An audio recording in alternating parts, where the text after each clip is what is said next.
It's Thursday, and you know what that means. It is IndyCar night on the Elite Racing Network. Hello again, everyone. I am Gary Gatto, and welcome to Round 6 of the Elite Racing League's premier racing division, the P1 IndyCar Championship, as we come to you tonight from the streets of Long Beach for the 6th annual F5 Challenge Long Beach Grand Prix.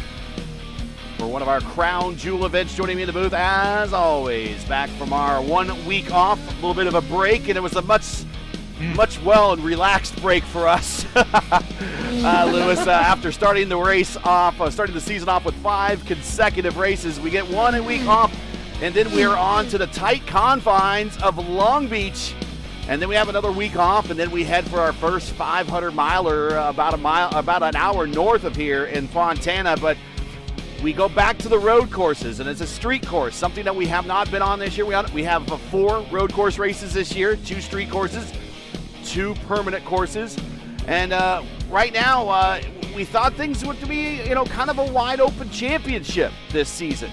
But Daniel Falkingham is saying, "Oh, not so fast, my friend," and he is taking a big points lead coming into this race over Tyler Fode, who we're riding with right now, and is starting to assert his dominance on this season already with 3 wins, 2 on ovals and 1 on a road course. And we're back to a road course where he dominated, not just dominated, but dominated at Silverstone.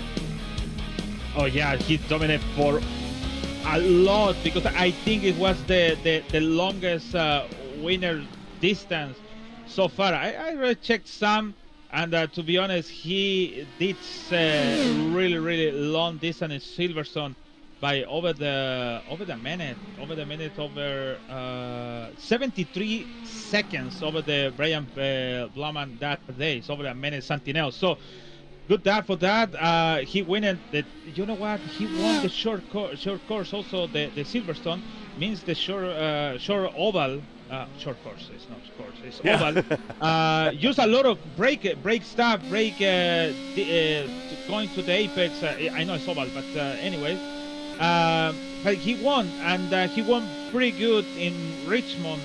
Last time we came on February 12th over the Hunter and Grape by 2/10, and he started for 11, so he did a really good job with the strategy, waiting for the opportunity.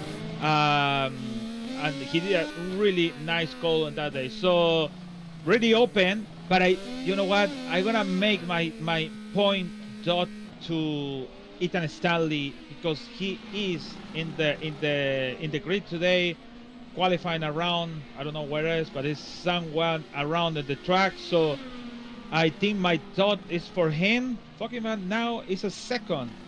No more than less than 1/10 over the Pedro Blebel in the first place. So it's gonna be really excited battle between Daniel and Stanley, because Ethan Stanley, he was almost close to win the race, and last time we came here for the ERL, it was the Indy Light Series.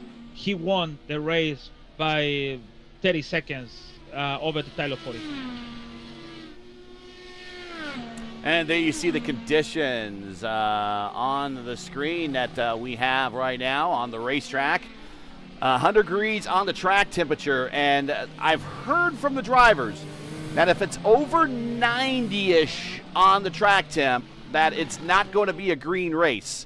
So when I say green, it's because we are using the 2 different compound tires here at the road course, at the street course, but it's not the red sidewall tires.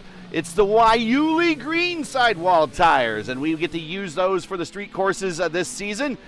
Even though in real IndyCar racing, they are going away from the greens and bringing back the reds. They actually now call the new compound the lightened compound, but 71 on the ambient, 100 on the track temperature, and we are already in second group qualifying. First group is gone, and Pedro Blibel in that first group, and those are the people that are lower in the points championship standings.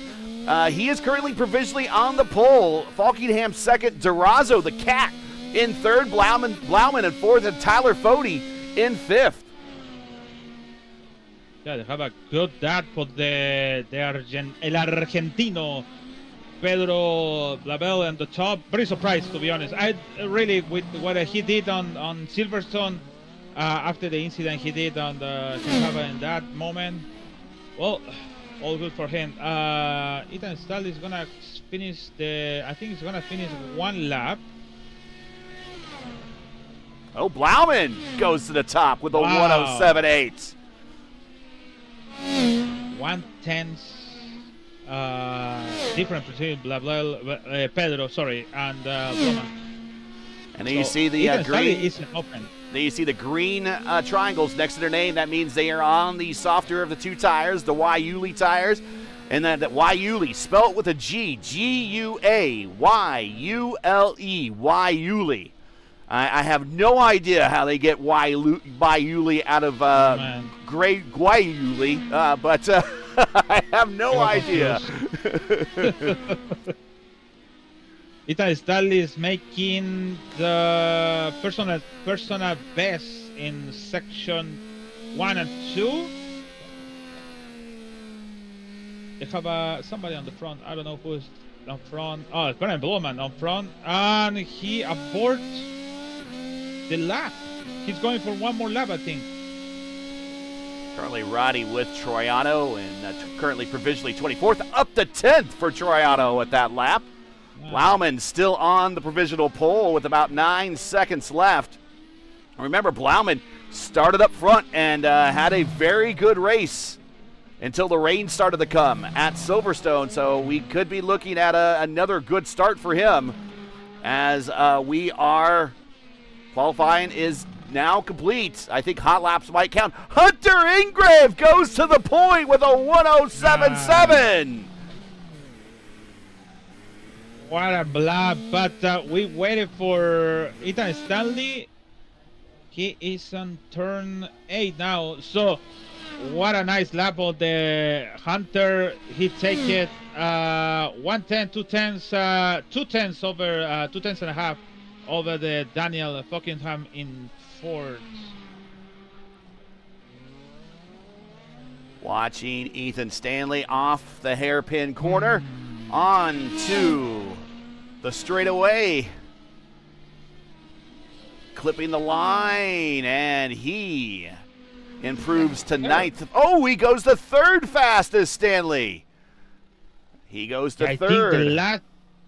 I think the last one, he was too close to the apex, and he was not really comfortable to make the turn, and that's why he lose the time. Okay, we will get the starting lineup in here momentarily. So the Elite Racing League's pull award goes to Hunter Ingrave. It is sponsored by 4D Racewear. Check out their line of made-for-sim racing gloves, shoes, and apparel. Visit them at 4dracewear.com or click on the link in the description.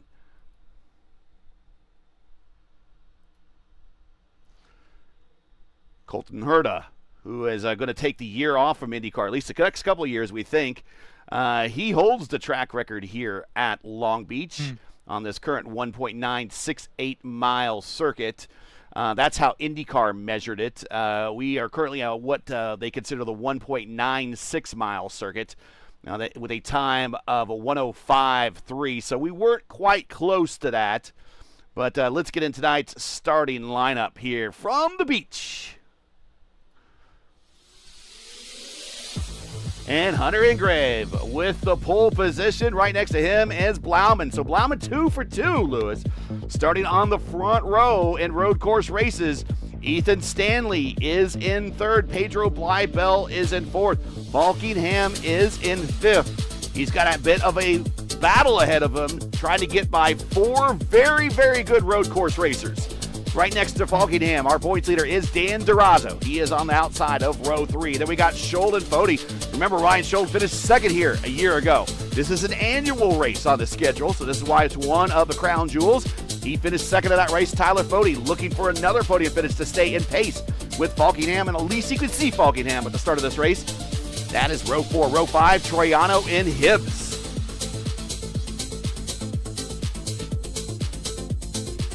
Moving on, it is Alexis Newsom and Chad Frankenfield, Seb Alexander, and Richie Hearn, hoping to avoid what happened to Richie Hearn last year on the outside of row 7. Owens and Gavel on row 8. Hobson and Clindy, a good run for Clindy in the top 20 there. Nice job for him. He comes home in the 9th outside of row 9. Dan Marrera, my hero, and Justin Vandermeer, my other hero. He is in row 10. And then we got Heil and Camargo, Aldrich and Stock, Greenlee and Paul, many letters. Andrew Wood deep in the field. Watch him. We'll be watching him come deep in the field in this race. He's back on row 14. Alfreri, Reblis, and Micah Mixer back on row 15. And Jim Herrick in the Ford E-Car will round out the final spot here in row 16.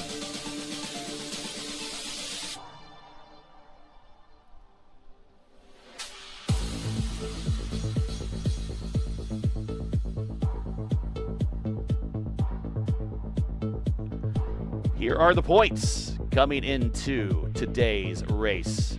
Rookies, well, there's Falkingham, Alexis Newsom, Paul, many letters, Micah Mixer, Brian Greenlee. They're all in today's race, along with Stock, Leibella, Frary, Durazo. Ricky Paz not in the lineup today, but the top 9, so the rookies representing well.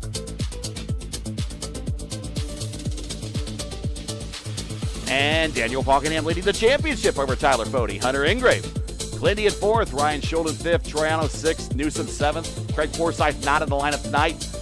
He might be a little upset still over that Team Canada loss. I don't know. He's at 8th. Jack Frankenfeld at 9th. And Brian Blauman at 10th, who is your pole sitter.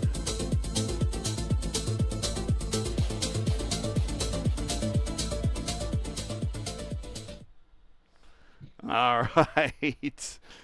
As we are going to wait here and they gave us a little time to get the starting lineup because we are doing a standing start tonight, ladies and gentlemen. That's going to make this a truly unique start, as you already see them lining up on the grid here to start today's race.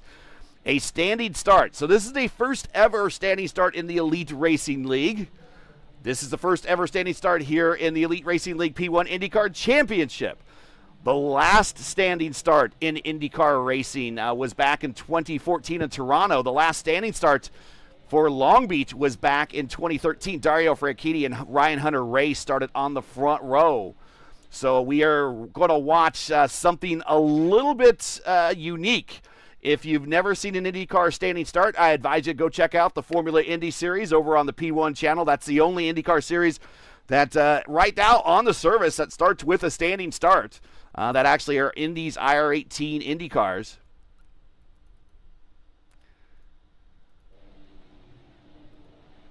Okay, interesting. So, Stanley, Blauman, I waited for Hunter and Gray to put it into the compound, to see the compound, sorry.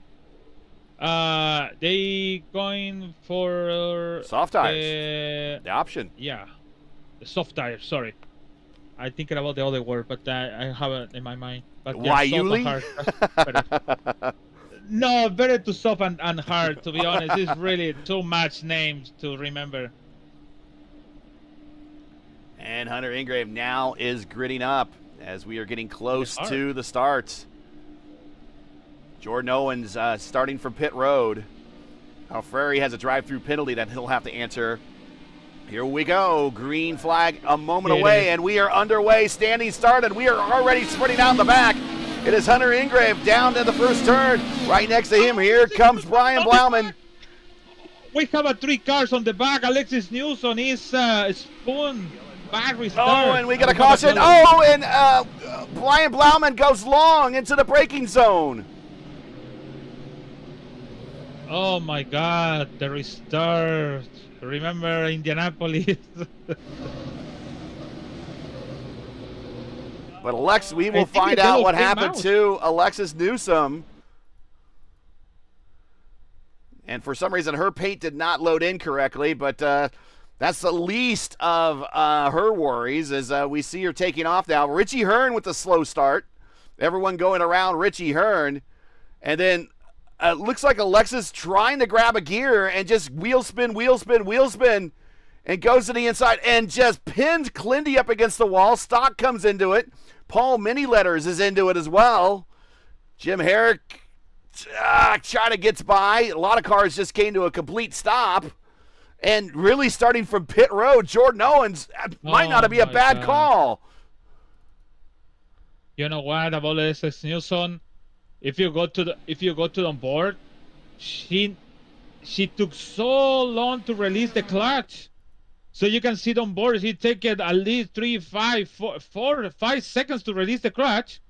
Normally, when you have this kind of wheel where you have use the clutch, you have to release it in half to release it, or 50% actually, to release it and go to the car. But I think she took it so long to release it, and then it's no chance to put the car on the torque or maybe go to straight.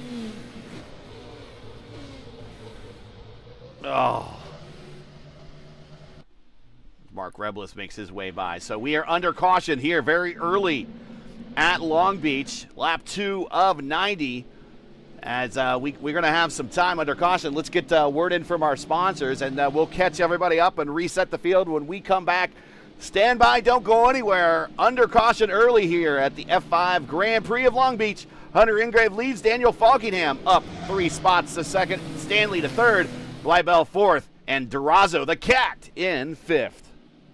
Right now, Tom Bolin Ford, we're offering X-Plan pricing for everyone. Yes, you heard me right, everyone. That means every customer can take advantage of special pricing normally reserved for employees of Ford partner companies. And all you have to do is walk through the door at Tom Bolin Ford. And it gets even better. Also receive a Bolin lifetime powertrain warranty, giving you long-term confidence for the miles ahead. Unbeatable pricing, lifetime protection, and a huge selection waiting for you right now. Only at Tom Bolin Ford in Hannibal.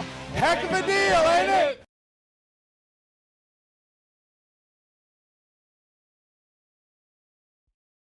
Racing isn't easy, but experiencing it is. iRacing puts you in the driver's seat with the industry's leading sim racing game. Drive on laser scan replicas of the greatest racing circuits from around the world.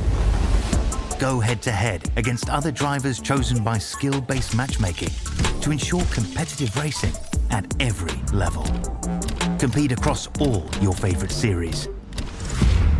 In officially licensed cars, engineered to deliver the most accurate driving experience possible.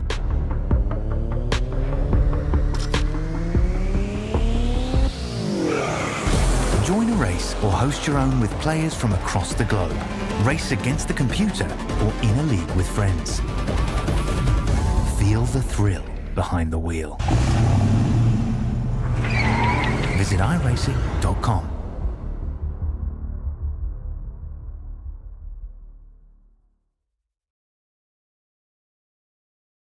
Blue Egg Marketing. Rev up your business with Blue Egg, your marketing pit crew. Turbocharge your lead generation with experienced drivers that can navigate the competitive track to connecting with your customers. With Blue Egg, you're always in the pole position, leading your brand towards victory lane. So don't spin your wheels, accelerate success with Blue Egg, fueling small businesses to win big.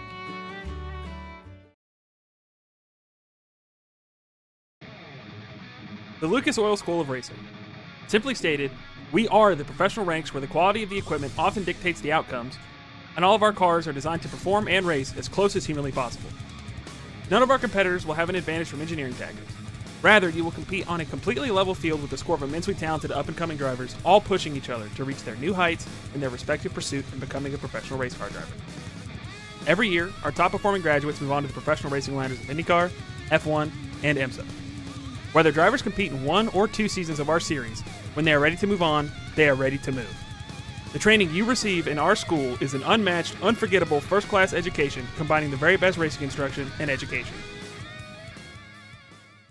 This is Bobby Bolin from Tom Bolin Ford, and I have huge news for you. Right now, we are offering interest rates as low as 3.99 on most of our used cars. That's right, 3.99 happening right now. And it gets even better. These used vehicles come with the Bolin Lifetime Powertrain Warranty, giving you protection for the long haul. This is your chance to save big with incredible rates and shop our wide variety of trucks, vans, SUVs, and cars. Only at Tom Bolin Ford in Hannibal. Heck of a deal, ain't it?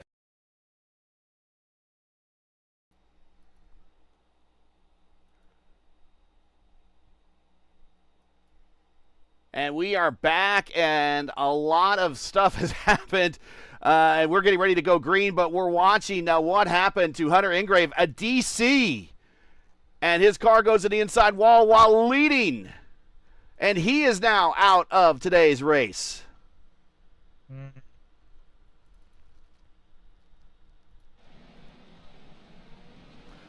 As we go back to green flag racing, and Daniel Falkingham is the most fortunate guy on this racetrack outside of maybe Micah Mixer, who's up 15 spots, but he is now up 4 spots and now picks up, as it literally inherited the lead, but he had to pass most of his way up there. Remember, he was kind of buried down in the order in the top 10 there, in the middle portion of the top 10, and was aggressive on the start and has now picked up the lead, and right chasing him down is one of the best road racers in this entire league, and that's Ethan Stanley. And you mentioned he won here when you did Indy Lights at Long Beach, Lewis. And he is back in the big car here, and he had a shot to win last year, but unfortunately going to this turn right here last year, there was an incident. He got collected in it. He would like redemption, but right now he's probably going to be the chief competition for Falkingham as we now get into the green flag portion of this race at lap 4 of 90. Yeah, I think Long Beach is no disappointment in that stuff. Drama from the start, drama in the caution. So really interesting. We still have 87 to go. Thinking about it, we have a lot of laps to go to see more and more dramas around the track. So yeah, Stanley won in the Indy Light Series, and what if it can maybe clinch victory finally, like you mentioned last year with that incident. It's Falkingham, Stanley. Oh my God, Blowman in turn 1. We got an incident turn 1. Jordan Owens, Reblis goes long. Blauman is sideways. Let's back it up here and see what happened. I might have gone a little too far, and it was right around Blauman, so we will speed it up here. And we'll see what happened. Blauman had twice now problems going into turn 1.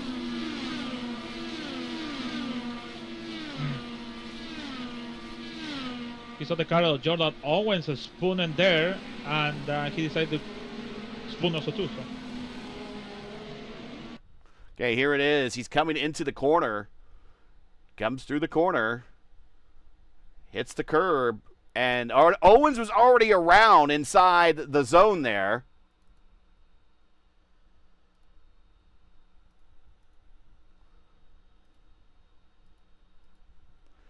And we'll see under braking. Maybe a brake bias change need to be made. Yeah, because he started spinning as he was turning in. And right in front of Dan Marrera. Dan Marrera takes evasive action, but Blauman not so lucky. A bad day turning worse for one of the guys that started up front. Falkingham, though, starts to pull away by 1.7 seconds over Pedro Blibel, who got around Ethan Stanley. He got around after the turn 1 in the same lap we are now, and he made the pass for the second place. Pretty good, though. He used to push the pass, make the pass. Good for him. I think Ethan Stanley is just about, you know what, the point is, if Pedro is slow, maybe Daniel is going to go away easily. So now it's 2 seconds ahead of the Pedro. So, my God. Going again. Between CART, Champ Car World Series, and IndyCar, the series has raced at Long Beach 41 times between 1984 and 2025, excluding the COVID year. Career wins leaders here at the beach are the undisputed king of the beach is Al Unser Jr. with 6 wins, including 4 in a row from 88 to 91, and almost 5 in a row. If his teammate Danny Sullivan didn't boot him out of the way late in the race. The next closest are Paul Tracy and Mario Andretti, each with 4, with Mario's coming in 77, one of which when it was a Formula One race. Your defending NTT IndyCar Series Long Beach winner is Kyle Kirkwood from last season. The last 10 IndyCar races here produced 7 different winners. Dixon, Rossi, and Kirkwood are the only drivers to repeat in that time period. Several drivers have received their first wins at Long Beach, including Michael Andretti, Paul Tracy, Juan Montoya, Mike Conway, there's a name we don't talk about very often, Takuma Sato, two-time Indy 500 winner, and Kyle Kirkwood also got his first win here at the beach, when IndyCar will return here later this season in April.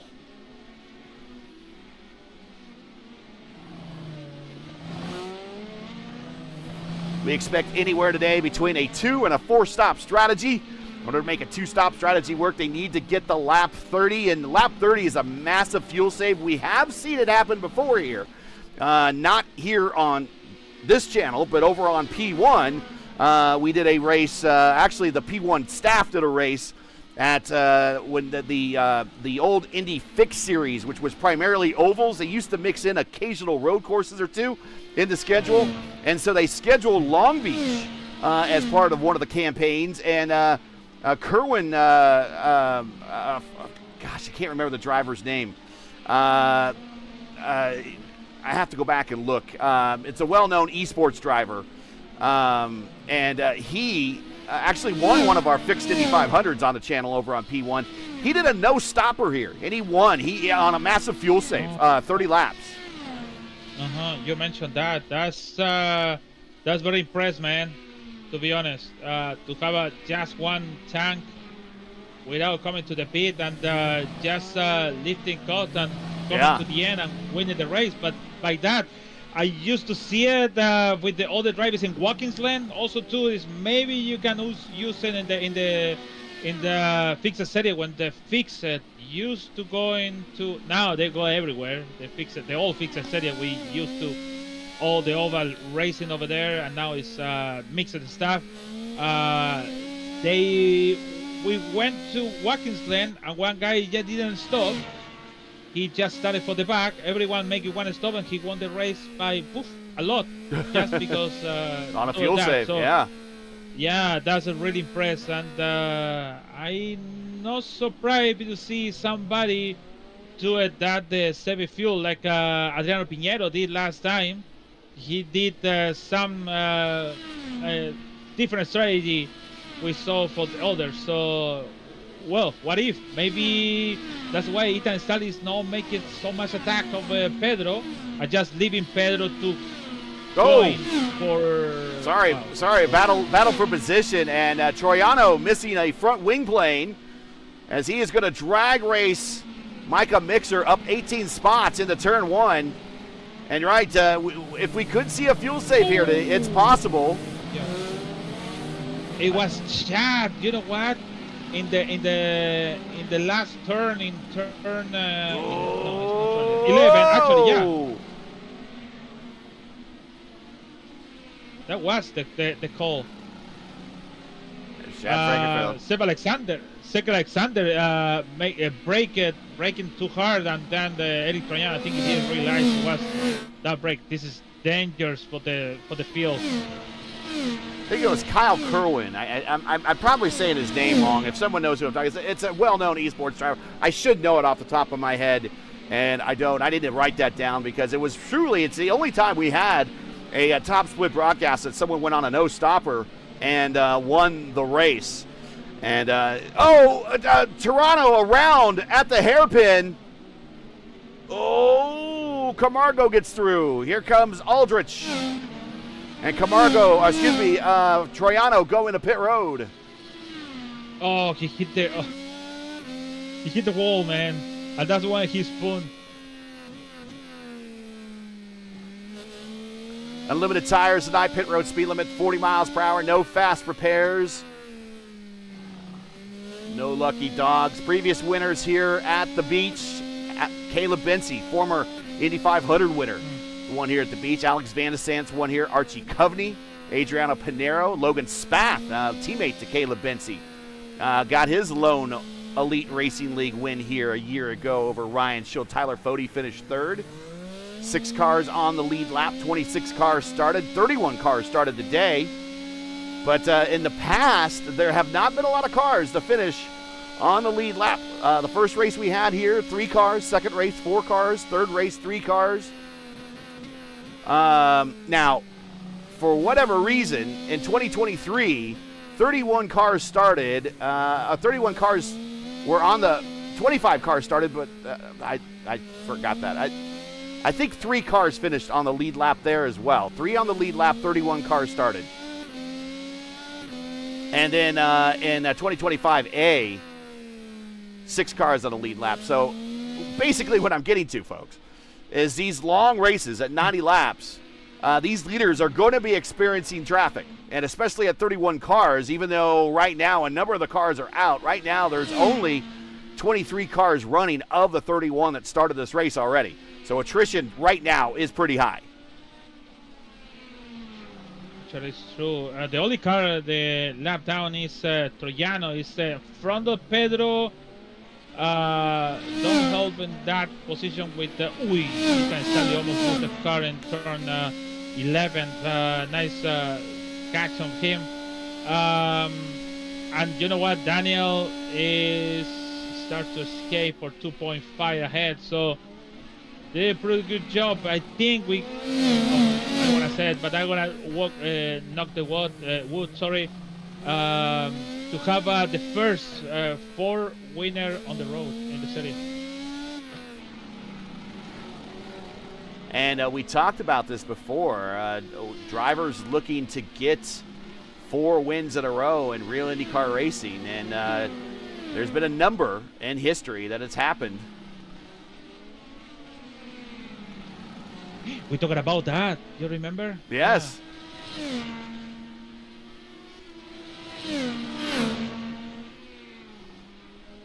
Actually, I have I've been working on watching right now Pedro Bibel ahead of Ethan Stanley and joining Troiano a lap down.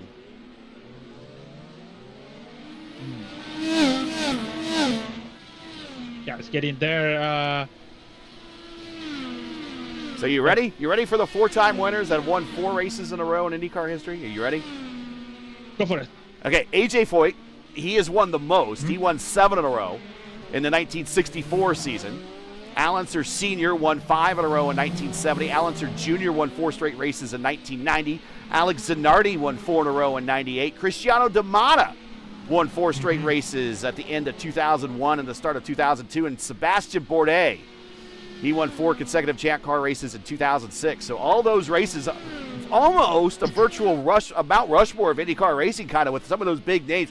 I would say probably the lesser known names there is Cristiano D'Amata, but every single one of those drivers a former IndyCar Series champion. Yeah, well, it's really crazy to hear. Nobody's surprised about Zanardi for sure. Zanardi really have a good car with the Ganassi in that time.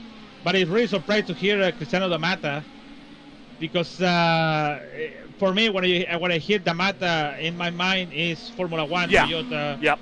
2003, 2002, 2005, 4, something like that. But no Champ Car, even that. So it's really something really under, because the IndyCar went to more recognized for the IRL with the big teams going to the other way, and the Champ Car started to going down to the hill, and yeah, it's kind of crazy to hear all that names, especially with that Cristiano D'Amata, the last one, 4 winners in the official IndyCar series. And I guess to a lesser extent, Seb Bourdais, who won 4 straight IndyCar championships, and actually that's kind of what Alex Palou is looking at this year, winning his 4th straight IndyCar championship. And if he does do that, he will only match Seb Bourdais, who has won 4 straight as well. So, of course, as you mentioned, the kart and Champ Car World Series, the playing field was a little bit different. The talent pool was not as deep as it is now. And so, Seb Bourdais was winning pretty impressively, but the talent pool not as deep as currently right now Alex Palou. So Alex Palou in this current pool of drivers, I say to win 4 straight is actually a bigger feat than Seb Bourdais. Nothing against Seb Bourdais' 4 championships. He's also got the most, I believe he has the most IndyCar championships in history without an Indy 500 win, which is something that Alex Palou doesn't have to worry about anymore. But you know, you mentioned that about the car in that time when it went down the hill and different expertise people around. But what if it's ERL and champ or car series didn't split? Maybe even Eliseo Salazar could have been racing over there. Even Kenny Bragg or maybe Eddie Cheever would have win the Santin or Scott Sharp maybe. I don't know. It could have Alex Zanardi be the champion or Montoya to be the champ, only one champion in that season. So it's kind of crazy to that. Yeah, I think if the early days of the Indy Racing League, I don't, and we see Chad Frankenfeld coming to pit road for a scheduled stop at lap 17. So he is looking at a 4-stop strategy. The window really opens at lap 18, so he's coming to 18 now. I think he's coming to 17, so he's a little early, trying a bit of an undercut. As we see his there he is on pit road, going down to his stall as he might get off those tires. Yes, he goes to the black sidewall primary tires, so he does not have to switch tires anymore during this race, and he is down on the way. Gavin Hibbs on pit road. Looks like he is under an extended period of time. But I think if the Indy Racing League... He hit the wall, sorry. Okay. I think if the Indy Racing League immediately, like, we separated and immediately reformed, reunited, I don't think drivers like Kenny Breck or really even Tony Stewart or some of these other drivers would have got a chance to really flourish like they did in the couple of years that they had in the Indy Racing League. I think the time that Tony Stewart was there, he learned a lot, so he was able to flourish in NASCAR. Kenny Breck was able to learn a lot and get an Indy 500 win and flourish in the IRL before jumping over to kart, which he eventually got some wins over there. But I think if it was an immediate reunification right off the bat, I don't think it would have boded well for a lot of those IndyCar drivers that broke through during the IRL, such as Scott Sharp, Buddy Lazier, Billy Boat, Jeff Ward, some of those guys. Sam Hornish, another one of those. I don't think it would have boded very well for them because I still think it was still a very road course laden schedule that it would have favored the more seasoned road course racers. I think Sam Hornish was the last, and he's the only one fight side by side with the car people when they started coming to here, because the last one was Sam Hornish in 2002, and then in 2003 Scott Dixon won the champion, and it was like okay, so gone about IRL. Even I said it's Salazar, but in '95 Salazar started in the IndyCar series when not yet split, but maybe with the performance he had in that year to the following year, it's like you know what, you're gone. We don't need to anymore. So for sure, I think that. Sorry, keep going. And we're watching a battle here between Seb Alexander and Micah Mixer, and Micah smacked the wall between 4 and 5 there, but he's okay. That's okay. Daniel, 3.8. Yeah, 3.5, 3.8. Last time by, yeah. passing for lap, maybe. Let's see now, it's 3.7 now. So he was a little more fast than the Pedro, because Pedro have a lap down in front, so they have a Colin Hiles on front to him, so it's kind of hard for make the pass also dirty air. But you know what, is the race is not over yet until you cross the line in this circuit. So we mentioned many times about the Ethan Stanley, about the dominate race that day. Richard Hearn Spoon in this same section when Daniel coming now. This is really blind. You don't know what is coming out in this turn 8. And it was Richard Hearn parking in the middle. Came Ethan Stanley, hit him, and then behind came Adriano Pinheiro and do the same thing. So it's a lot of could be happen in one lap, but for now all is okay. with 71 to go. Yeah, and actually, Logan Spath kind of got lucky through there. He was coming in through the zone hot. He just happened to pick the right side to go on and got through and ended up getting the win of that race. His lone Elite Racing League win. This is one of the crown jewels. This is an annual race. Only one time a year. We will race at Long Beach, always during the during the A season. In the B season, that's when we have the US 500. So the A season typically includes Fontana, the Indy 500, and this is the crown jewels. Kind of an odd race to have a road course race as one of your crown jewels, but really, through the history of Long Beach, just being being tied with IndyCar for so long, Lewis, this is really, I would say, if a driver doesn't win Indianapolis, the next race they want to win on the schedule is Long Beach. Yeah, for the story about this track, even in real life, for sure, is one of the you have to win. Now in the real life, you only have the Indy 500, the oldest, and then what else? Long Beach is the second one, and I think it's good to have this dot in your resume to I win. I didn't win that, but I won this. That's really prestige, and it's really difficult. I don't want to take the hardest about the Indy 500 because it's 500 miles around, but here it's bumpy. Is the I think the people the drivers complaining about Toronto is bumpy, but man, this track is really bumpy, but it's still at least coming around in the schedule, so that's a good thing about the track. Yeah, this is a crown jewel. Even in the sim, it's bumpy, man. In the real IndyCar racing, everyone gets up on the wheel for this race. It's one of the more higher attended races. They make a whole weekend of it with the Toyota. Used to be the Pro-Am race.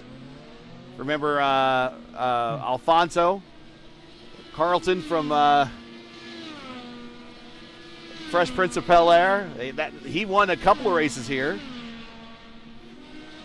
Bruce Jenner, Caitlyn Jenner. It's still won some races here. It's still coming the IMSA. I think IMSA runs that same weekend with IndyCar. Now coming up here at St. Pete, IndyCar will be sharing the track with the Truck Series. That'll be a first time there. Oh. But it's really nice. For example, when they did come to exhibition, you have an entire week with the super sport car, Canadian, whatever. You have the Radicals, you have the US Pro 2000 and the other one too, and also the IndyCar. So it's a long week. With if you sit at 7:30 in the morning, you go 7:30 in the morning with race to 5 p.m. to race, or 6 p.m. to race. So entire day to racing in one track. So it's really nice to have, for example, the IMSA Sport Car Championship or maybe the Pilot Challenge in 1 week with the IndyCar, and also I think maybe one of the NXT maybe, or the US Pro is in the Homestead, but that's pretty good, man. And it's cheap ticket. Hey, if you enjoy ERN's coverage of the Elite Racing League's P1 IndyCar Championship and you respect the stream, please do us a solid. Make sure you support us by subscribing, and while you're at it, don't forget to smash like and click the bell so you don't miss out on future ERN broadcasts. Tonight's 6th annual Long Beach Grand Prix from the streets of Long Beach is proudly sponsored by F5 Challenge. This nonprofit organization enriches lives through face-to-face fellowship and exciting adventure challenges in a faith-driven environment. Their mission is built on the 5 F's: faith, fellowship, fitness, fortitude, and fun. F5 Challenges inspires people to lead active, connected, and purpose-filled lives. To learn more, to get involved, visit their website or follow them on social media. All the links you need are in the description. Currently riding right now with the Cat as he is stalking Tyler Fode, Durazo, and Fode coming off the hairpin corner. And Durazo is there. He just can't get alongside right now. It's getting fast. Actually, very surprised about the Durazo performance, but makes sense because Tyler Foley have the soft tires and now in with him, so he is 25 in the stint. I think the soft tires start to going down. Why I said this? Because I remember I said about Daniel is 3 points something ahead. Yeah. Now it's about a second less now as Blimel is really kind of snuck his way into the picture, but also as we see Stanley getting around Heil there for lap traffic, but Daniel has encountered lap traffic in the form of Chad Frankenfield, and Chad coming off of pit road is going to have newer tires on right now, and Chad for sure does not want to get passed by the leader. No, they don't want to, so he must to defend it, but you know, I think performance between each other is different, so I think if you don't want to get involved in the incident, just let pass the lap car on the front. It's not like a Formula One, you don't have to. You have, well, if it's very close like now, you have to do it, but it's not like Daniel's a on push to pass. He just sends it to the inside. Oh, he wanted by. He did not want to wait there any longer. He saw that lead ticking down under 2 seconds. That's pretty good, nice pass on him. I see Nigel Camargo with meatball flag. Yeah, it looks like he might have went long. And, you know what? The tires. 7. His tire. I think he have a tires. He blew the tire. That's why. Yeah, he's having a hard time. He needs to come to pit road. I think he went long in one of the braking zones as well, and there he goes, coming to pit road. He is coming in at lap 27. So I think a two-stopper is in the books here. Yeah, I found it before. That was on turn 3 and 4. He hit the wall. That's why. And he have a damage in the suspension. That's why Camargo have the issue over there. So yeah, I think they have a good two more stoppers. I think one of them have to a little bit more short than the other one, but really good chance for that. And I think look like Stanley maybe can. You know, Stanley have a good nose about actually his lift because in that turn. I hear that in turn 9. So to maybe go one more lap and. We got one car. Pedro Blibel coming to pit road, I believe. Yeah, that's a good approach about the. Oh, it's just shy. He's going to have to do a fuel save if he wants to do this under 2. The window for a two-stopper really opens at lap 30, then goes 60, then you finish the race at 90. And he's going to try to do it in, he needs to do a fuel save. So he needs to do one lap more here and one lap more in his final stint. Could also be trying to do a bit of an undercut, so we'll see. Down and away.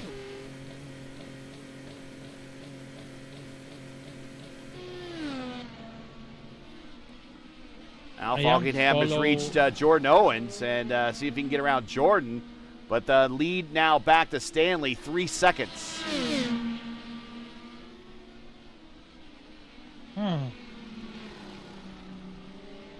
It is doing lifting code Ethan Stanley, and you know what is interesting? He done over RPM. I think that's the word I'm gonna use it. The car. So he just when I see the red dot coming up, he changed the gear. So little short shifting. Exactly. Oh yeah, big coasting, getting into the exit of pit road there. You hear him getting off it. But he have a car in front. It's Chad. I think Chad have to move. Chad's not going to move for him either. Also, but you know what? On the same time, it's saving fuel. Yes. So that's a good thing about look at that. Yes, it's doing. At least he's saving a little fuel on that stuff. He didn't use the push to pass. Now he is. Daniel, now he's used it. You see the... Oh no, oh my god, I thought Whoa. he break. I was on board. I thought, oh my god, it's going straight to the wall. But nice job. If I do that, for sure I go to the wall. For sure.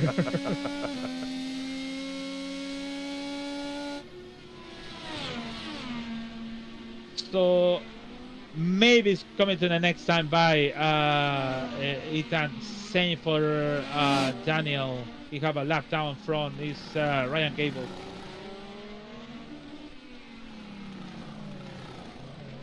Oh, Gavel spins out in front of him. He misses him, but he's going to stay wide. Oh, here comes, Ethan Stanley manages to make it through, and I think Stanley had to have flashbacks, PTSD flashbacks from last year when he comes around that corner to see a car sideways. Man. That's nightmare fuel for Stanley right now. That was close. Clindy checks in from the infield care center, says he's been released. My heart is broken. Doctor says ice cream will make it better. What flavor of ice cream? That's what Nick Sudik wants to know. What flavor of ice cream? What flavor you like? Yeah, what's your favorite flavor? And apparently No, the answer not to give is mint chocolate chip, apparently. Oh, that's the one? Okay. Yeah. Now my like favorite, my favorite, I have a lot. I have, but then again, I'm a big guy. I like my ice cream. I mean, cookie dough's good. I like standard issue vanilla. Strawberry's always good. There's different flavors out there. So hey, shout out your favorite flavor of ice cream in chat. Go right ahead. That's the least you could do. Participate in chat. Shout out your favorite flavor of ice cream.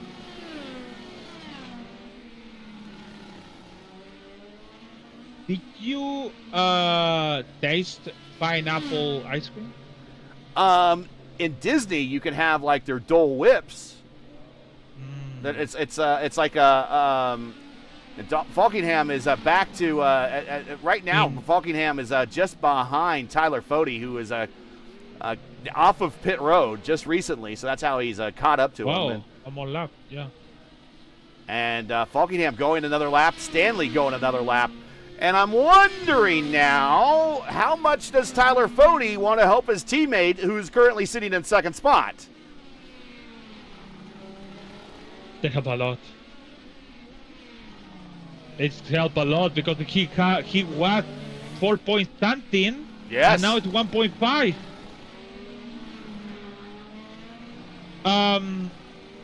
I said that because in Canada and Toronto, basically, I couldn't find it a pineapple ice cream. No. At Really, Disney World, you could get basically it's like I think it's more like a soft serve type, almost like a drink kind of, almost like a Frosty that you would get like at Wendy's. So it's kind of a soft serve like that, but it's pineapple ice cream, so served by Dole. Yeah. Oh, and he is there. He has made it to the tail. Is Daniel? He has made Daniel out of fuel? It's like I'm gonna be out of fuel. Coming to the pit now. Wow, that is a good approach for the Pedro Balbel. Was coming on turn up. Which turn is coming? Turn 4. Now Pedro Balbel stays out. So it's interesting that Falkingham is low on fuel and he's sputtering. I'm wondering if Ethan Stanley has just a few more extra drops so that it's a shorter fill and Ethan Stanley beats him out of the pits. We shall see. Oh, it's going to be this. Is No. interesting about Pedro. It's coming now in the turn 11. Falkingham away. Just coming to the pit. It's going to maybe take the lead.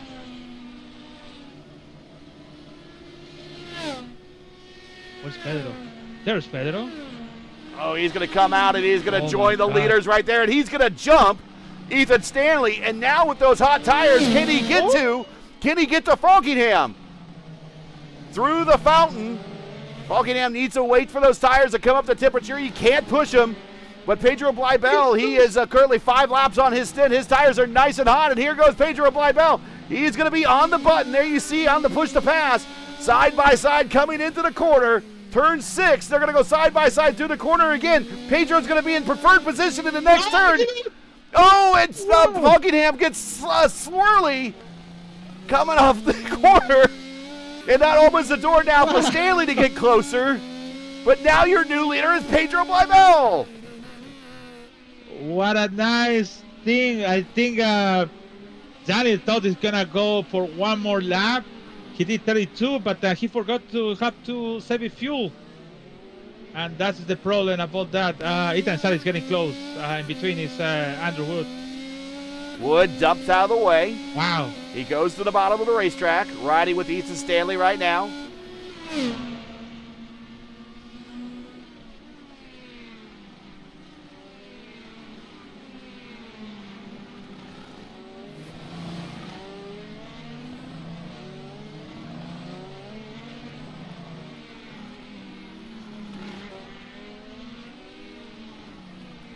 But thanks for joining us, everybody. We're at lap 34 of 90. This is the F5 Challenge Grand Prix of Long Beach. We are currently coming down Pine Avenue, getting ready to turn on the Seaside Way.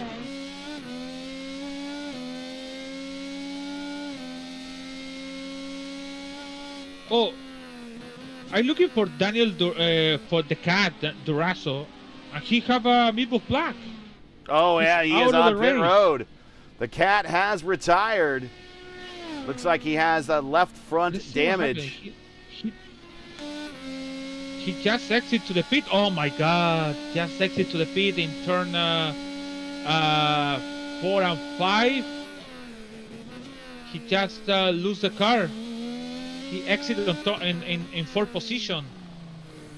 He just lose the car with the cold tires. That's why he hit the wall and gone. I just started looking to him. It's like it's supposed to be in because I saw chat in 8. It was like okay, what is that?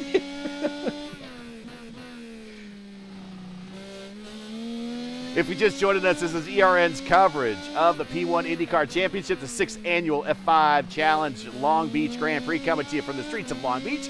We've now completed 35 of a scheduled 90 laps. Make sure to smash that like button, subscribe to the channel so you don't miss out on the next race. The next time you see us here on the Elite Racing Network will be in 2 weeks as we watch out of the back of Pedro Bleibel. And there is Daniel Falkingham getting closer and closer and closer.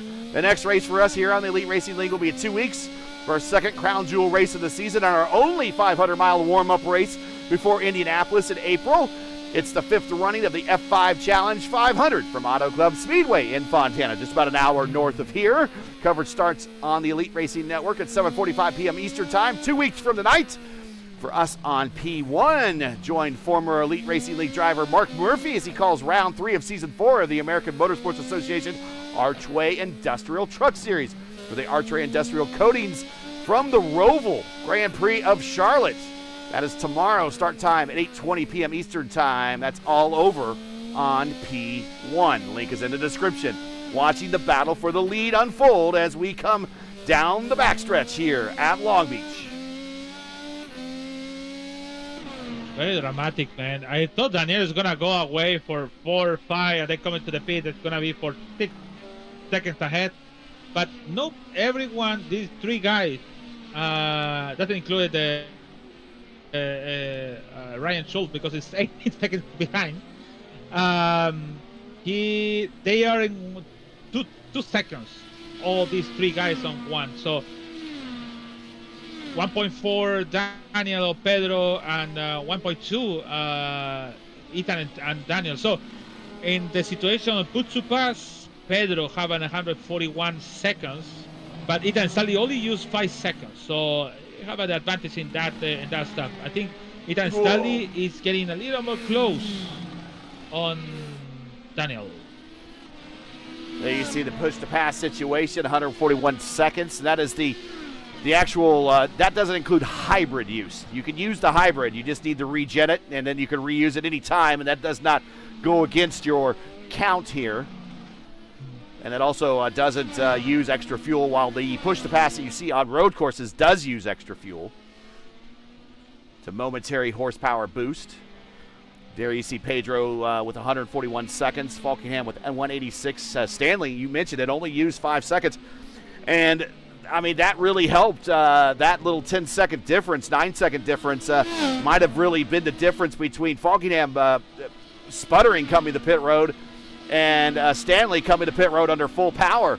But I look at the times on pit road, and you have the same stats I do in your overlay.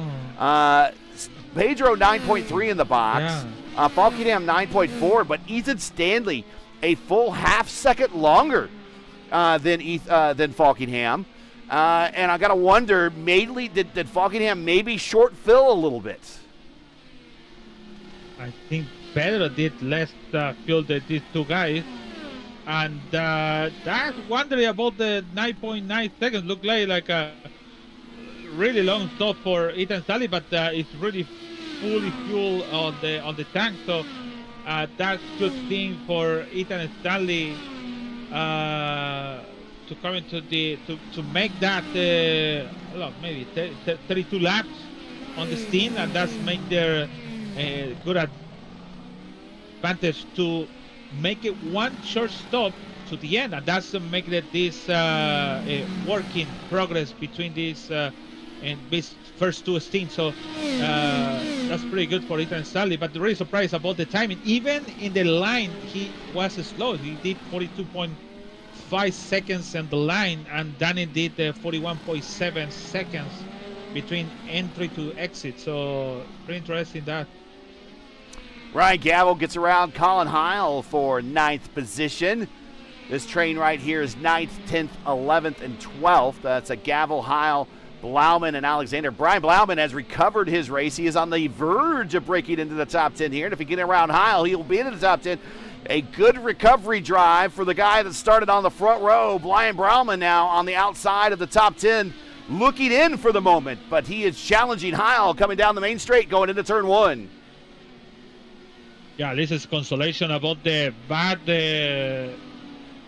restart he did, and unfortunately he went outside to the track when the yellow flag is coming out. If the yellow flag is coming out before he went wide, I could be taking the position back. What if? I guess it maybe, but.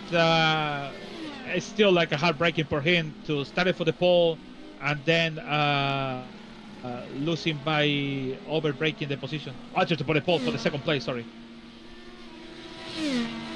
Front row.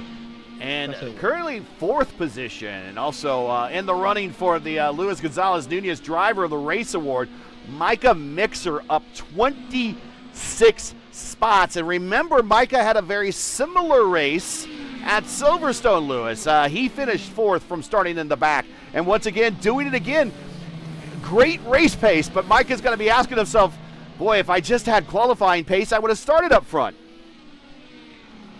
He have a good, actually, some people have this thinking about it, what if you have a good, some people have a bad qualifying, some people like a Michael Mixer have a bad qualifying and good track long stint, but that's a good award. It's gonna be a good award because 26 spot in this track is not like a 26 spot in Michigan on Auto Club. It's like it is difficult. By the way, Ryan Schultz missing the front wing. Ryan Schultz, who finished on the podium here a year ago, second, missing his left front wing plane. As it is still too early in the stint, but he's coming in anyways to get a new front wing. I found it. They have an incident with Eric Troiano in, oh my God. We have an incident with Eric Troiano in turn 6. Eric Troiano, I think he braked before leaving past Ryan Schultz, and this is a missing understanding between the two drivers, so that's unfortunate for Brian Schultz, because he is in top 10 now. He's gonna lose all this position now in pit.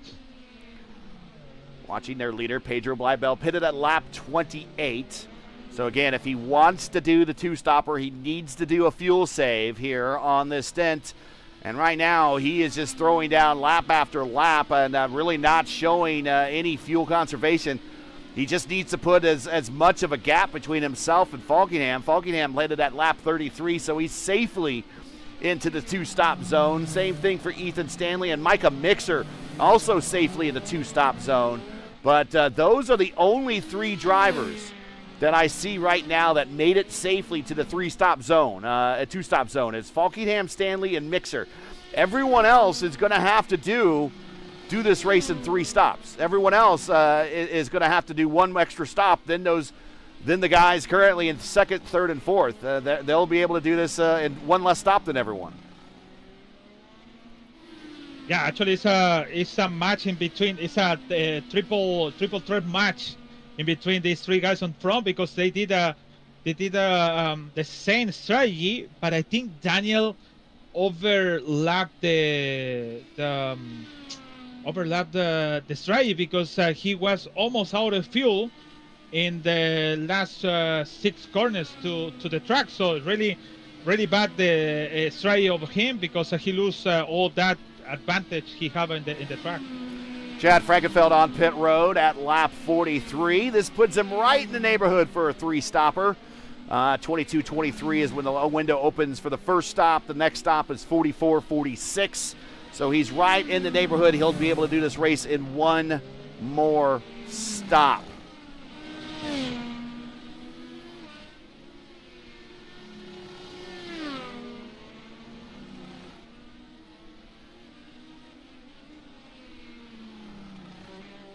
This is the 8th time we've been to Long Beach in the Elite Racing League, not just the IndyCar Series, but other series across the board. Notable winners from other Elite Racing League series in tonight's lineup. In the 2021 the Elite Road to Indy Series, which I believe they might have been using the PM18s. That was won by a driver that I don't think very many of you have heard of. He's not in the lineup tonight, but I'm just mentioning his name because I don't think any of you have ever heard of this driver before. The winner of that 2021 race, some driver by the name of Will Power. Oh. Have you ever heard of Will Power?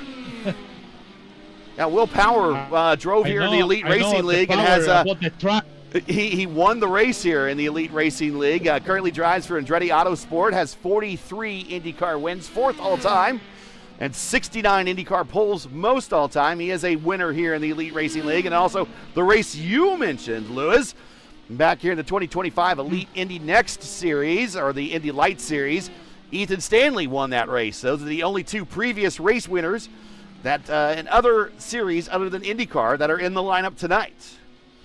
Well, actually, Will's not on the lineup tonight, but he'll be in the lineup when they come here in April. Yeah, actually, the other good thing is about Will Power, he can show you the 2 fingers. So that's the other stuff. And it's not the 2 thumbs up. That's the other stuff. You have to write it down in your book. He show you your finger. If you don't agree.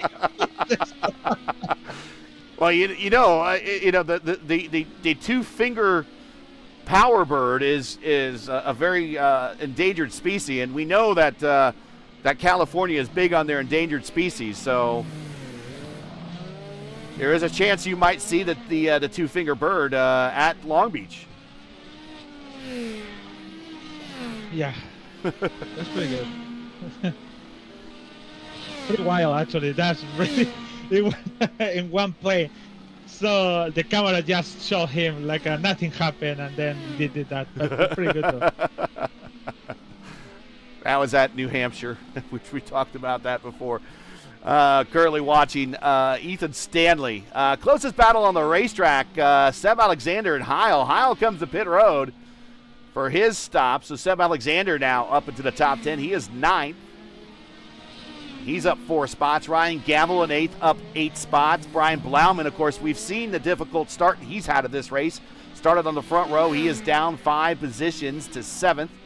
Richie Hearn in 6th. He is up 8 spots. Tyler Fode in 5th position. He's up 3 very quietly. And again, if we still have half the race to go here, Lewis. If there's a couple more incidents up front, Tyler Fode could backdoor himself into another podium finish here at Long Beach. And boy, could he have used a podium finish a year ago at Mexico City. Oh yeah, that's what I had breaking. I thought it's gonna be like the cleans, because Adriano Piñero disappeared by personal stuff he have in real life. He have the best chance to win the championship, because Adriano Piñero is not around, and there's happened all this stuff in 2 races, and between Mexico and then they coming with the Michigan. Andrew Wood on race. pit road. I think he might have had an incident in turn 1. Yes, he did, and he's coming in the turn, and Heil is in the neighborhood, and it throws him off just a little bit, and contact, and that's going to end Wood's day, unfortunately, for the Catalyst. Oh, that's unfortunate for him. Pedro Bleibel leads now by 3 seconds over Daniel Falkingham from the Falkland Islands. No, he's not. He's actually from Portland. Or he's not from Portland, Maine. He's from Maine.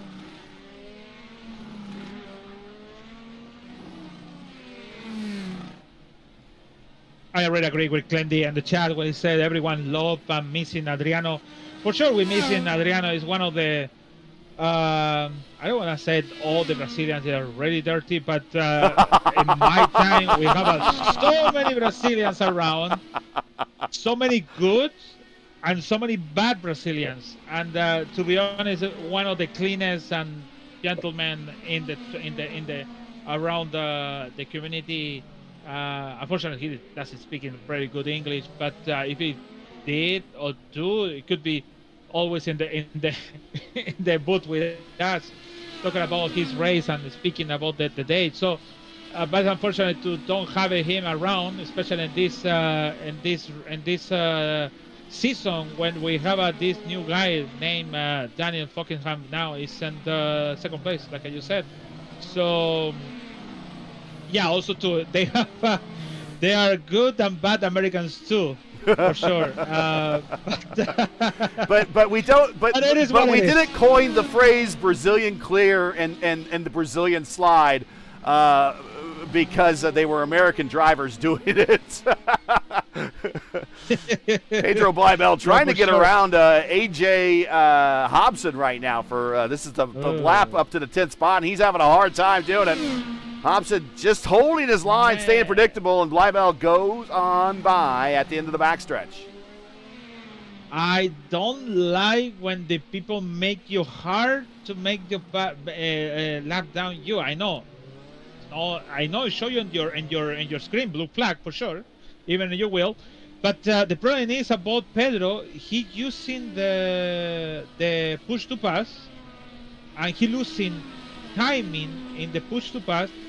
Now he is 80 seconds different less than the Daniel and Stanley. So Stanley is waiting for the opportunity. Maybe what if in the 10 to go he start to use him hard to come in gain the position. So yeah, that was pretty bad on Daniel there. There you see the push to pass situation for the entire field right there. And man, Pedro is certainly using. Reach the hand! Woohoo! Reach the hand! It wasn't from the Dan Morera. Sorry. Coming out of the fountain and smacks it off the wall, and those are 2 teammates right there. Ooh. And Morera makes it through. It was a lot closer than it looked.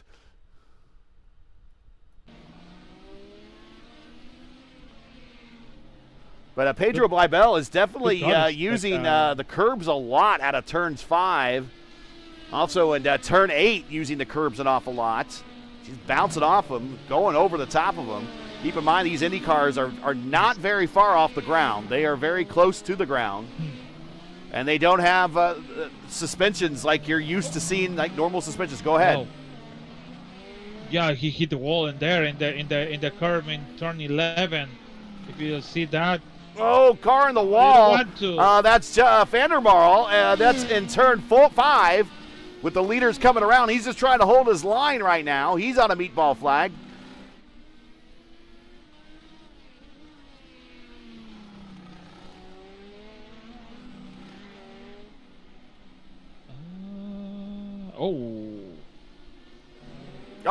Hobson around right before the hairpin. He has a back wing missing. He already had the back wing gone. So let's see what happened to him. It's with stock. So this is coming out of, this is 4 to 5. And we're talking about he hit those curves and he just backs it into the tire wall. And then here comes stock. And unfortunately, stock comes around on him. And another car comes in the zone. That's Owens. And then Fody, who misses it barely. So a lot of action here on lap 51 as we started this race with 31 cars, and we are now down to about half the field. Yeah, actually is the last retire I see as Eric Troiano. Ryan Schultz is out of the race also too. The last car in the lap is Seb Alexander. Now it's in 7, passing for line now. I think Pedro is. Pedro is at the hairpin right now, so he's about a half a straightaway behind. Falkingham is creeped within 1.8 seconds of Bleibel. Stanley is in third still. Michael Mixer fourth. The top 5, top 4 have not changed. Fody in 5th. Gavel in 6th. Alexander in 7th. Last car on the lead lap. The green triangle means they're on the optional softer compound, the Waiuli tire, that they'll only run on street courses. So we will run the Waiuli. Blauman purple lap, a 108.4 that time by.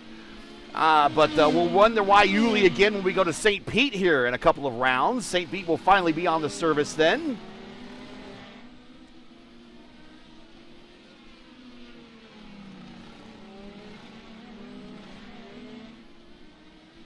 St. Pete will not be available this weekend for the IIS. IIS will start their season. That's the iRacing IndyCars, or the IndyCar iRacing Series. They will start their season once again at Sebring. Round 1 of that championship. It's a season year-long. Here comes Bleibel pit road. Scheduled stop lap 52. So he went 24 laps that time.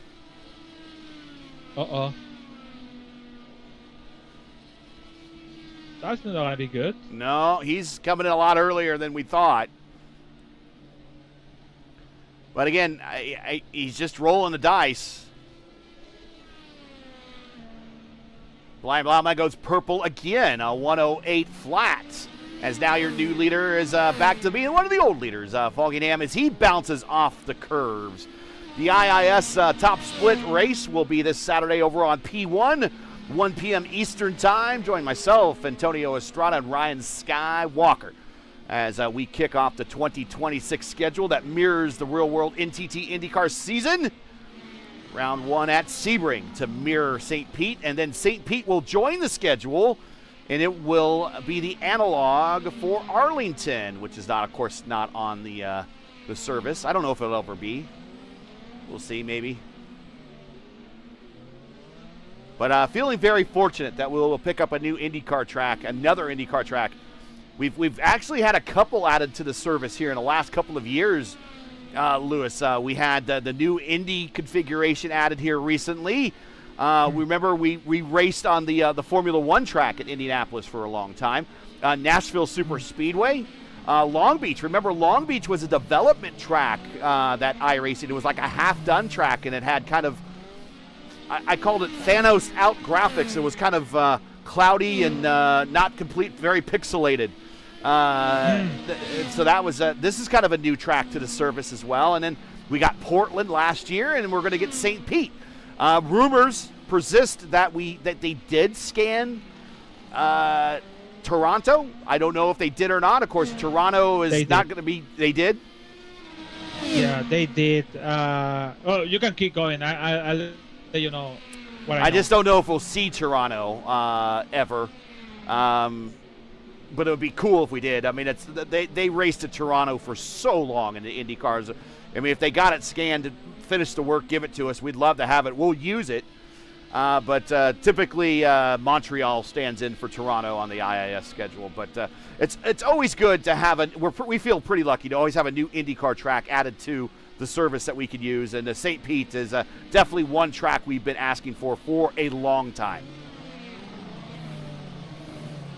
Actually, Toronto, I remember watching in YouTube the NASCAR Pinty series. It's a NASCAR Canadian series racing that day, and one of the commentaries said, you know who's was over here in the afternoon? Well, in iRacing scanning the track. I think it was in 1 year before the blackout.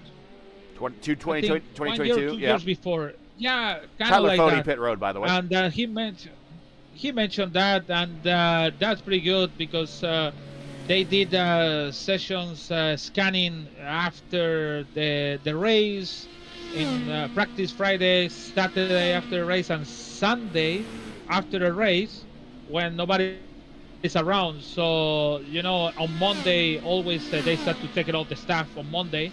And in 3 days, it's allowed to everyone to come in around. But with Markham Circuit, it's around 1 hour close to Toronto. Maybe they're gonna scan in for sure. They're gonna send somebody over there. They make a lot of works, a lot of fix the surf. What is it, the word? The road. Surface. Yeah. That's a word. The road actually. Because then I think they complain, like I said, they complain about the bumping about Toronto. Nobody care about the exhibition place. Maybe they fixed a couple things from the last 10 or 15 years, and that's it. And it's still the same sausage, the same painting, the same track. The only one, the Lakeshore Boulevard, is always pretty good because it's a main road, but inside the exhibition place is didn't use it for nothing, just for the track. That's the main stuff, and also the exhibition carnival they have in August, September. So, but now with the World Cup, who knows? I don't know. I know they in the last 2 or 3 corners before when it came passing for the stadium, they are gone. So, but they can remake the track. But with the deal with the Markham, maybe it's going to take a couple years to think about it, come back to Toronto. There you see the gaps between positions. Closest battle on the racetrack actually is for the lead. I read at 3 seconds. Richie Hearn and Dan Marrera separated by about 2.5 seconds as well. Aldrich and Stock by about 4 seconds, but watching right now, Seb Alexander, who has worked his way up into the 5th position. We did see Tyler Fody on pit road. He pitted at lap 55. That will put him into the 4-stop window, meaning that lap 72 or so will be his final stop, so he needs one more. Jordan Owens on pit road.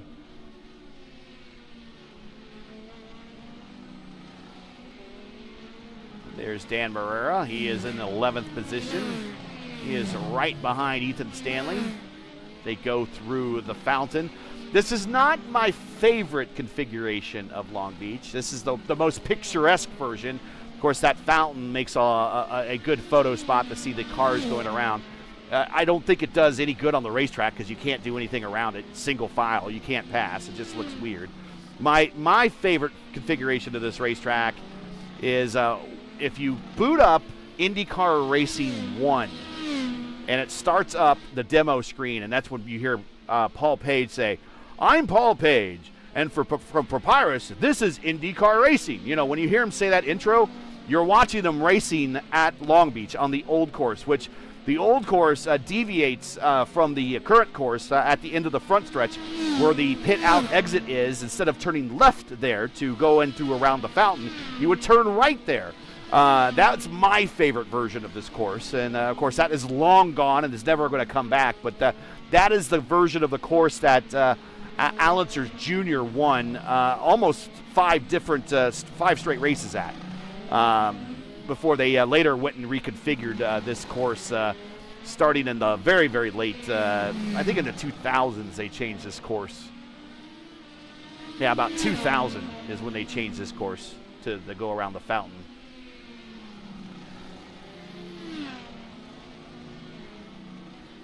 I'm looking for the final result of the Pro Series. About us, the community on the IndyCar. I'll let you know. I just finished the race. In the 1 second, sorry.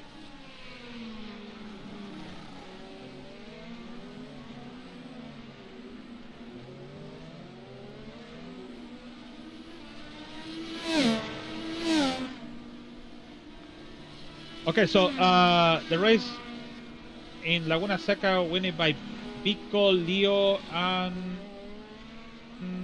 Lorian. 2 the Williams, 1 of the red line, 2 the red line. Males Kraus finished at 12, Ulster and 21. BDS is Alexander Van der Sar in 22, Robert Malescan 24, Mikel Constantini on 29 with retired car. It's a rough day for the community at Laguna Seca at the Corkscrew. Yeah. That was the race. I think for our community, they should have a half. Half a race on or maybe if you have eight races, why not have a 4 in the oval or 5 in the oval and 3 road course? But there's a lot of advantage for that people. I see Ryan Gable with the meatball flag. He's missing his left front wing plane again. It got snapped off. Let's see what happened to him. Oh, he's coming into turn 1. He decided late what to do. That's unfortunate. Doink. That's going to do it right there, and he'll have to come to pit road. And that'll be a 5-second penalty to put on a new front wing there. And unfortunately, that was a top 10 position, and it's going to get that up, and there's going to be another car probably to lose a lap. So the lead lap cars right now, I'll show you here on the timing screen. Top 5 on the lead lap right now, and well, it's going to be top 4 because Seb just got past there. Seb was the last car on the lead lap. And so only the top 4. Now, I've talked about this before in the pre-race. And the very first race we had here in 2021, only 3 cars finished on the lead lap. Round 2022, 4 cars. 2023, 3 cars. 2024, 4 cars. So, and then in 2025, actually the most ever on the lead lap here. But we had that long caution. I think we had 2 cautions here. But 6 finished on the lead lap. And do we have a problem? Yeah, Seb Alexander have a black flag. I think it is speeding. Yeah, it had to be coming to pit road speeding. Speeding? Yes. Oh my God, he crossed the line in 48. He just crossed the line. He came on 60, 50, and he crossed the line in 47. And the speeding on the pit road is 40 laps. 40 miles per hour, sorry. It looks like Micah Mixer just made a pit stop. He's on his out lap right now. So he pitted at lap 60. So he is still in the range, Lewis, to doing this. That is his last stop. He is done. He has done the 2-stopper. He has made it to the 2-stop window at lap 60. Actually, it's going to be the Oh, here comes Falkenham. I'm going to say this. And here comes Stanley. They are on the exact same schedule. Micah Mixer's going to come on by. He will get his lap back. Pedro is a little ways behind. I don't know if he will be able to get back and pass this battle. It's a tornado now. So Michael Mixer wants 13 position on Silverstone. now I think it's gonna be the best result for him. Not because on the standing, well, for sure for the standing, but because many moves he did on the track. So let's see. Pedro Here is we go. to the Pedro's at the line. start-finish line. The drivers that just stopped, Stanley and Falkingham, are on pit out. And Bleibel is going to get Stanley again. And this is not going to help. This is not going to help Falkingham at all as he gets loose through the fountain. As he has Pedro all over his attenuator, car in front of him that's lap traffic in the form of Chad Frankenfield. And here comes Pedro to the inside. He just sends it. Smart. I think about the smart decision of Daniel. Yeah, I do. I think that was a smart you know decision. What? I let you pass. Because I don't think Pedro is going to be able to make it. He is already exactly 10 laps into his stint, so he'll have to stop again. Yeah, and I guessing by, like you said, Mika could be take the third place. If we don't have a yellow flag, sorry. What if? Yellow flags, of course, the first yellow flag we had probably was a steward-thrown yellow flag. You don't see, for those you're watching from home, you're like, there's all these wrecks, how come we don't have yellow flags? iRacing is a sim. It's a little bit more forgiving. In real IndyCar racing, with these number of front wings getting snapped off, I'm sure would be shards of carbon fiber out there that would puncture these tires pretty easily. They would want to go out there and clear that up. Also see all the clag, tire clag in the corners there. They would probably, under a caution, also get the street sweeper out there and sweep a lot of that clag up in real IndyCar racing. And that would be just, by what you expect with real IndyCar racing. Here on a sim, no, not so much. And drivers can tow themselves and not have to worry about stewards and marshals being out on the track, being a danger. So that's why we have fewer cautions. But the first caution we got probably was a race steward thrown caution, which is typically a human, and that's fine. There was enough carnage on that incident that probably did warrant a caution. But for iRacing to throw a caution, you would have to have the track completely blocked as Pedro to the inside of Chad, put Chad down, back down a lap. I think the racing in road course is not really sensitive like that. It's just for the oval, it's very sensitive. You have one car in the middle of the track, and if it's coming one car on the back, it's gonna be through the yellow flag. But in road course, it's not. But by rules on the league is have 2 or more cars involved in the track and blocking the track. It's gonna be a yellow flag through the yellow flag for the race. So that's what happened with the Alexis Newson span in the losing the control. Actually, it's not span. He loses the control of the car. And you know what's funny about the star? It's not funny actually, but it's funny about the Richie Hare. He missing the star, and his start slow. But if he be restarted in the good way, he could be involved in the incident, but it wasn't. So good for that. Things happen for a reason. Watching the battle back in the front, your top 3 drivers right here in the race, right there in your picture is Pedro Bleibel watching Falkingham. Bleibel right there in that Navy car right here. And then right behind him is Daniel Falkingham. And then right behind him is Ethan Stanley.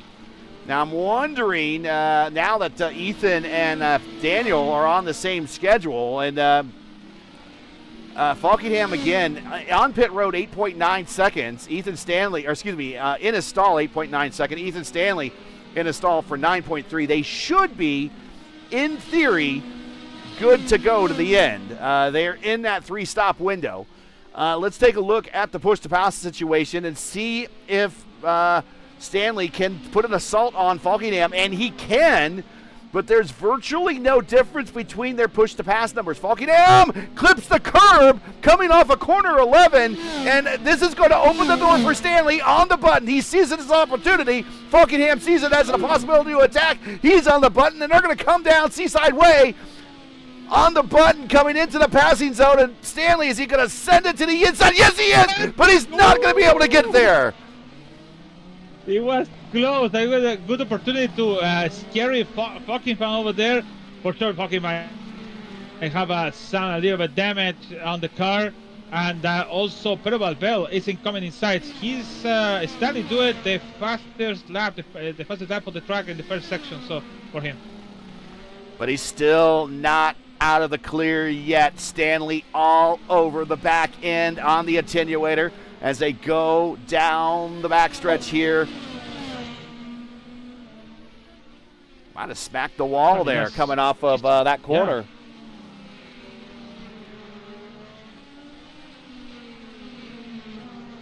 This is the chance, eh? He's there. He's there. And Pedro's there, and he's got to slow him up a little bit.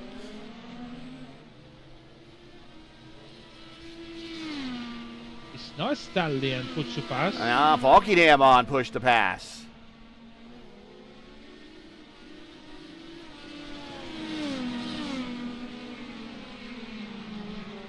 Oh, they go through that corner so quickly. Wow. This is the battle for technically for the victory, for the first step of the podium. Yeah, it would be. I don't think Pedro's going to make it. I think Pedro's kind of hoping for a little bit of luck here. I have my doubt about Daniel, about that point, 8.9 seconds on the box. I have my doubt, man. For sure, with the extra time in the box, Stanley for sure has the fuel load. And the way Stanley attacked him, he is not saving fuel. He's just fully attacked. Now Stanley's on the green tire. He is on the alternate tire, so that's about the only difference between the two of them is Falkingham on the prime tire. Oh, this is the other one.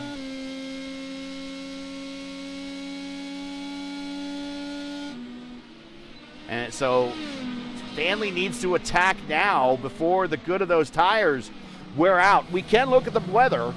The weather, if it's cooled down, is going to help on the tire deg. Oh, yes, it has. Track temperature at 84 degrees, so maybe going to the green tires might not be a bad call. That's car on the wall in front of the leaders.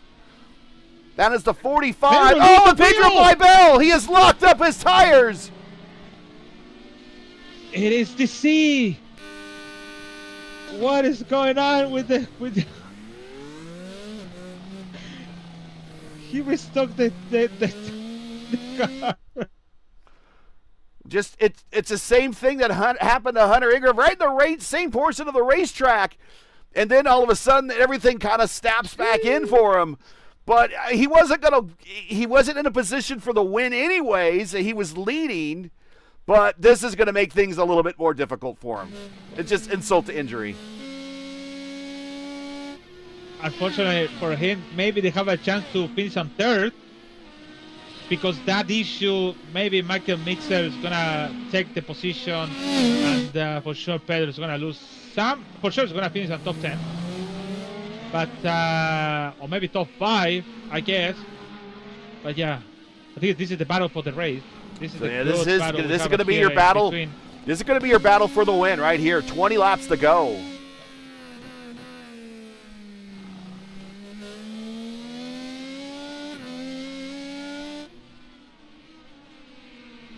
Oh, he waited for the mistake. I think it's one stop, but I think it's about the time. You know what the problem is about here? This Stanley's used all his tires. On the end of the stint, the tire is gonna be gone, and maybe Daniel is gonna pull away at some point because the tire degradation. The deg on the green tires. The deg on the green tires shouldn't be as bad in this final run here as it was earlier in the race with the higher track temp. The track temp's come down about 20 degrees since the start of this race. So the deg should be better on the green tires. So maybe that's Stanley. Maybe that's why he made the move to go to the green tires, knowing that the track temperature is much lower than the start of the race. Doesn't make sense also too.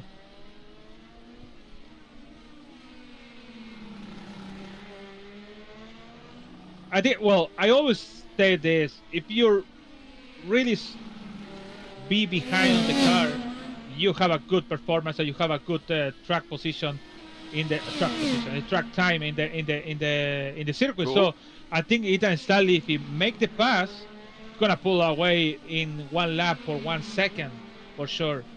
But that's to make it difficult on this pass. He is muscling that car through the hairpin. Once again, if you're just joining us, you're watching ERN's coverage of round 6 of 12. We've reached the halfway point, Lewis, of the season of the Elite Racing League's P1 IndyCar Championship, coming to you from the streets of Long Beach for the 6th annual F5 Challenge Long Beach Grand Prix, where currently Daniel Falkingham leads once again, but under attack from road course veteran and fourth, I believe, all-time in Elite Racing League wins is Ethan Stanley. He is attacking right now, currently with 19 laps to go. Make sure to smash the like button, subscribe to the channel so you don't miss out on the next race. The next time you see us here on ERN will be 2 weeks. It's our first 500-mile race of the season. The 5th running of the F5 Challenge 500 from Auto Club Speedway in Fontana. Coverage starts here on ERN at 7:45 p.m. Eastern Time. Oh, whoa, he gets to the outside. We almost have a yellow flag in turn 8. Ryan Gable hit the wall with a stock, and they come Sean Tankerville and save the car in that section. So lucky that.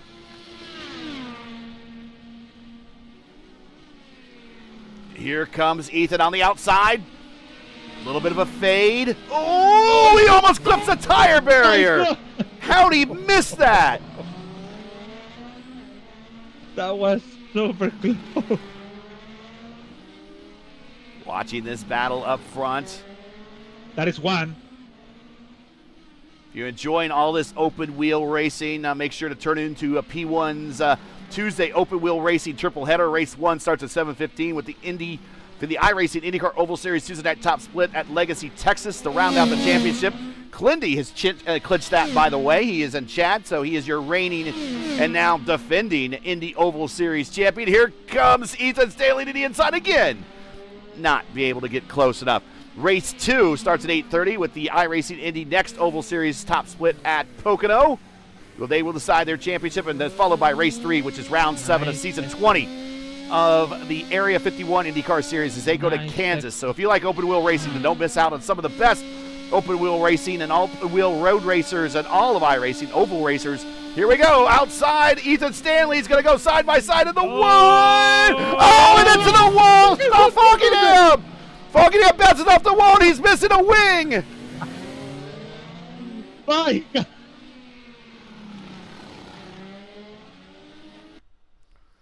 So we're watching this again. We'll get back to the battle, but here's what happened.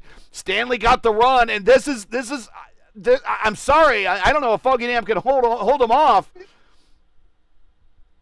It was just a shallow entry for Falkingham. I think he have a front wheel damage, but still make the turning.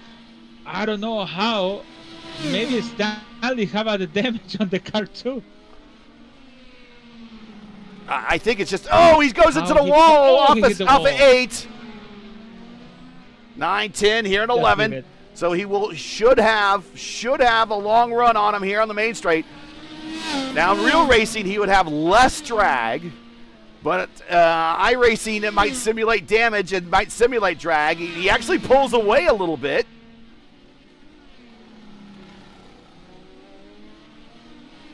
It's about the time. Look at that.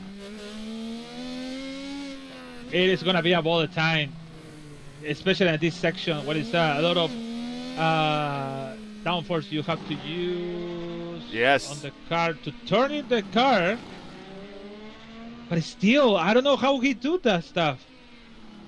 There's a lot of talent there behind the wheel. Anyways, check us out on P1 Tuesday night triple header starting at 7:15, 3 in a row this Tuesday night, all on P1. Back to the action at hand here. Falkingham with a wounded bird trying to bring it home for another win, but he's being stalked. It's like sharks smelling blood in the water. Ethan Stanley, it's just a matter of time as he comes through the paddock area. Oh, look at that low entry for Falkenham as he's trying to defend down low. Falkenham on push to pass now. He has no choice. Falkenham has to use that button. 16 to go, 15 to go.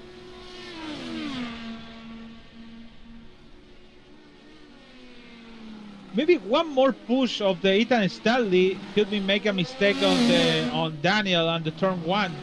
But it's crazy how it still do that stuff.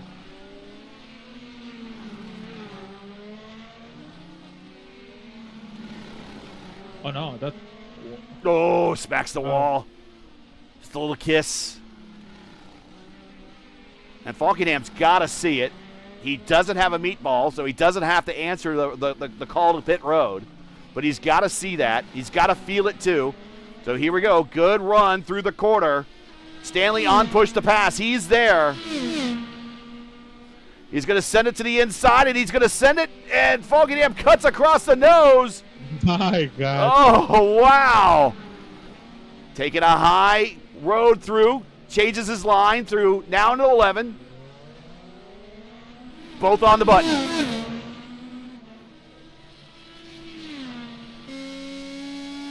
You see the green on the dashboard there. Means he's on the button. He just can't get there. He's going to send it. Oh! No! Mike, we're this close. Jeez. I thought we were going to have a contact. He keeps smacking those curbs. Oh, interesting enough. Tyler Fode is in front of this battle. That is the teammate to the guy in second, Ethan Stanley. Well, Tyler wants to stay on the lead lap. And he's actually ducking down out of the way. And Falkenham follows him. Now, I don't think Tyler's going to play dirty here. I just don't think that's Tyler. Oh, on the outside through the hairpin. He does a bit of a different entry, so he get a bit of it, but it's going to cost him exit speed. And now Falkenham's in the draft.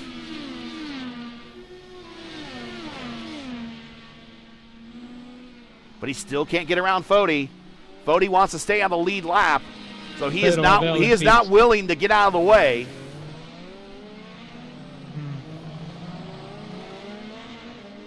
And who is in the pits? Pedro in the pit. Yeah, this is Pedro, yes.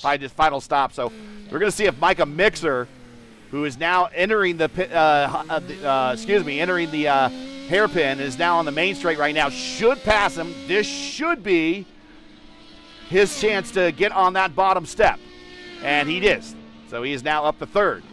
So that should secure him. But now the battle up in the front still rages.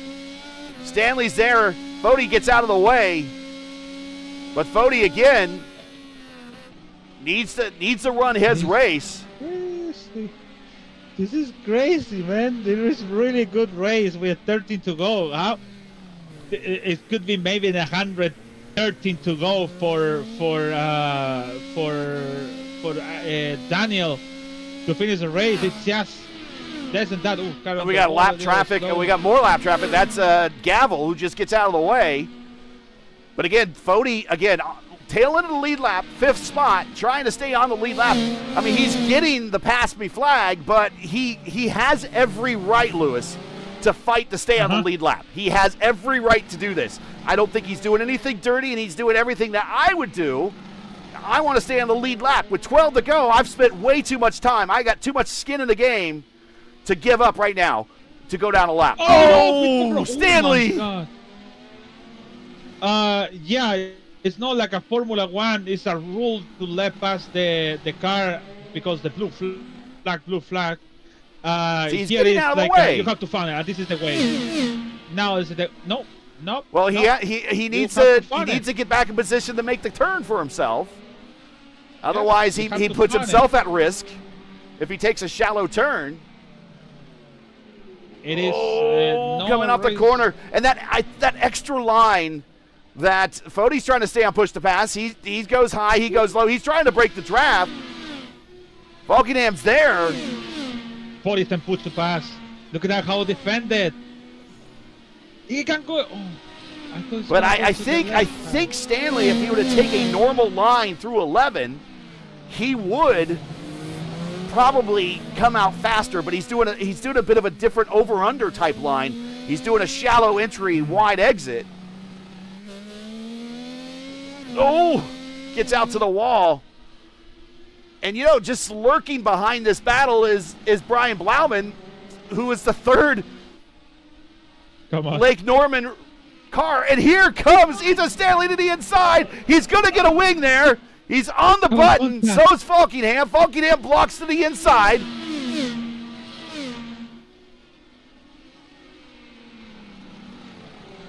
What a crazy race, Look at these brake rotors light up. And yeah, there he goes. He gets a big wheel spin for Falkingham. Fody gets out of the way. And I don't know if race control told him to get out of the way or he needed to come to pit road anyways. No, not all. He was at lap 79 of his stint. Actually, he was pretty close to it. And here comes to the inside Stanley. Stanley needs to watch. He doesn't want to throw a desperate attempt in there. Oh, going through the apron, going through the fountain. It just wasn't a good line. These tires are giving up for Falkingham because he doesn't have that front wing anymore. I don't know how he's doing that stuff, man. It's supposed to be even the car. Tell your friends, man. Tell your friends to get in on this this viewing here because we got ourselves a barn burner. Only 21 of you watching at home right now. This deserves a lot more than that.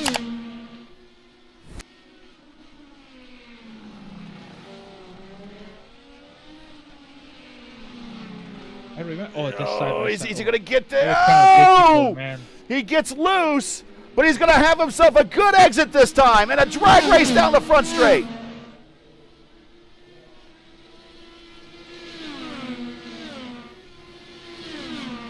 Uh-oh.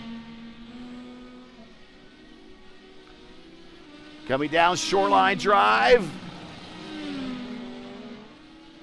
into Aquarium Way through the fountain. Oh, I thought he maybe be able to get a wheel there. Now we're on West Shoreline. Oh, into the wall again. Oh, that Morena with Mimbo flag. Here they come on South Pine Avenue. And they're going to make the turn down the East Seaside Way. And he got his wing there. Man. Remember, that's where Pato Award and Scott Dixon got into it. Pedro Bleibel, purple lap.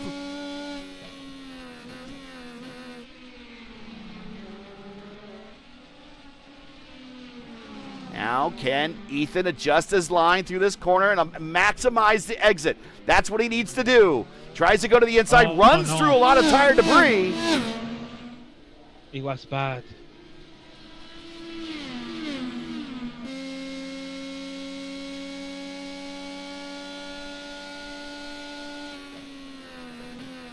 Oh, he sends it into the braking zone. And I tell you what, Daniel's backing up the braking zone just to make things easier. That's the right call. If you're just joining us, you're joining us a heck of a battle. Your leader is in a wounded bird. Ethan Stanley sniffing blood in the water like a shark off the coast here of SoCal. He wants this win. Can we see 4 in a row for Daniel Falkingham? And if he does, you might just give him the title now for winning this race with a wounded bird. He's defending to the inside. Here comes Ethan Stanley to the outside. No. Oh, into the wall. Stanley's there. Man, I don't.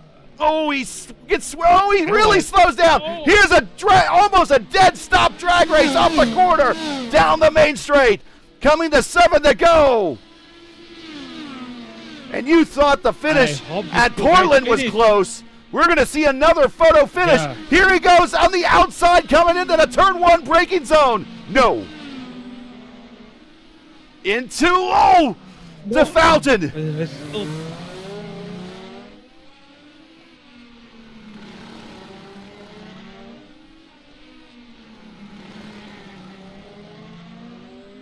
One more time down Man, Seaside. how are you driving like that, man? This is great stuff. To the inside, he sends it into the braking zone. Can't get there. Coming down to the 8. And he's got a good run. He's got a good run. Oh, a big oversteer. Ooh.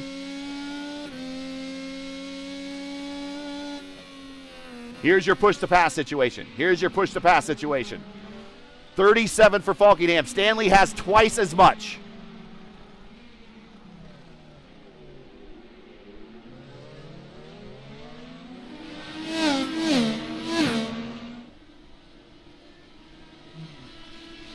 Only 4 cars on the lead lap. Pretty much the same type of history we've had here in the past. Not a lot of cars finished on the lead lap. And Falkingham's backing those corners up. That's about all he can do right now, is he's backing those corners up a little bit. That's a lot of talent behind the wheel right there. And I tell you what, I tell you what. Oh God, they keep smacking that wall. If Stanley can get around, I think Stanley will pull away, and that might bring Falkingham back into the grasp of Blauman, who was 1 lap down but in 5th, and Blauman might be able to harass him to the point that it might allow Ethan to pull away. But if Ethan's got to get around him, then they're both on the button now down the backstretch. One more time, coming in to turn number 9. The battle is pretty good, man. I'm impressed about with the front wing, no front wing. He still make the turn, especially in turn 1 and in turn Here we go on the button. Here we go. He's got alongside. He's right alongside. We're in the turn 1 side by side, wheel to wheel, and he puts him in the wall. Oh, he's forgiven. Stanley is forgiven, but now he is missing the front wing. Falkingham's into the wall. He's missing the front wing. The playing field is now almost even. Oh, he's calling for race control. Oh, Daniel Falkingham said, "Oh my God!" A lot of radio stuff in the chat, but I think Daniel apologized, and Ethan Stanley didn't like the move he did, and I think race control is gonna do something about that. So let's see what happens. Daniel's pulled away. Richard Hunter is gonna make the pass on Daniel now with lap down, and interesting gonna happen here. Decision for the race control. Okay, keep in mind what we're going to see I here think for me, in about 4 laps is going to be unofficial results, so keep that in mind. There might be what we saw at Road America a season ago. I don't know really what Ethan did wrong there. Oh no, I think it's nobody did wrong. In my point is this is a replay. This is a replay of the.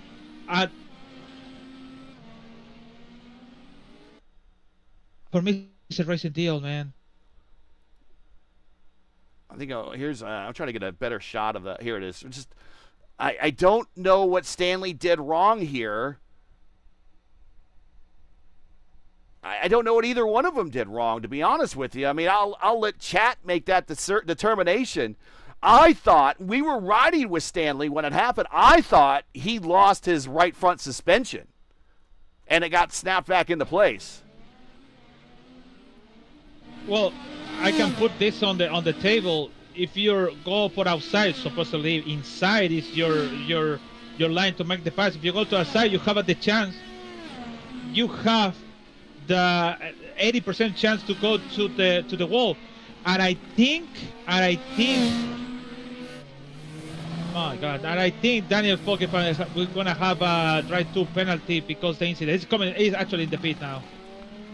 Daniel Falkingham has to leave the battle for the race win for a drive-through steward's penalty here with 3 to go.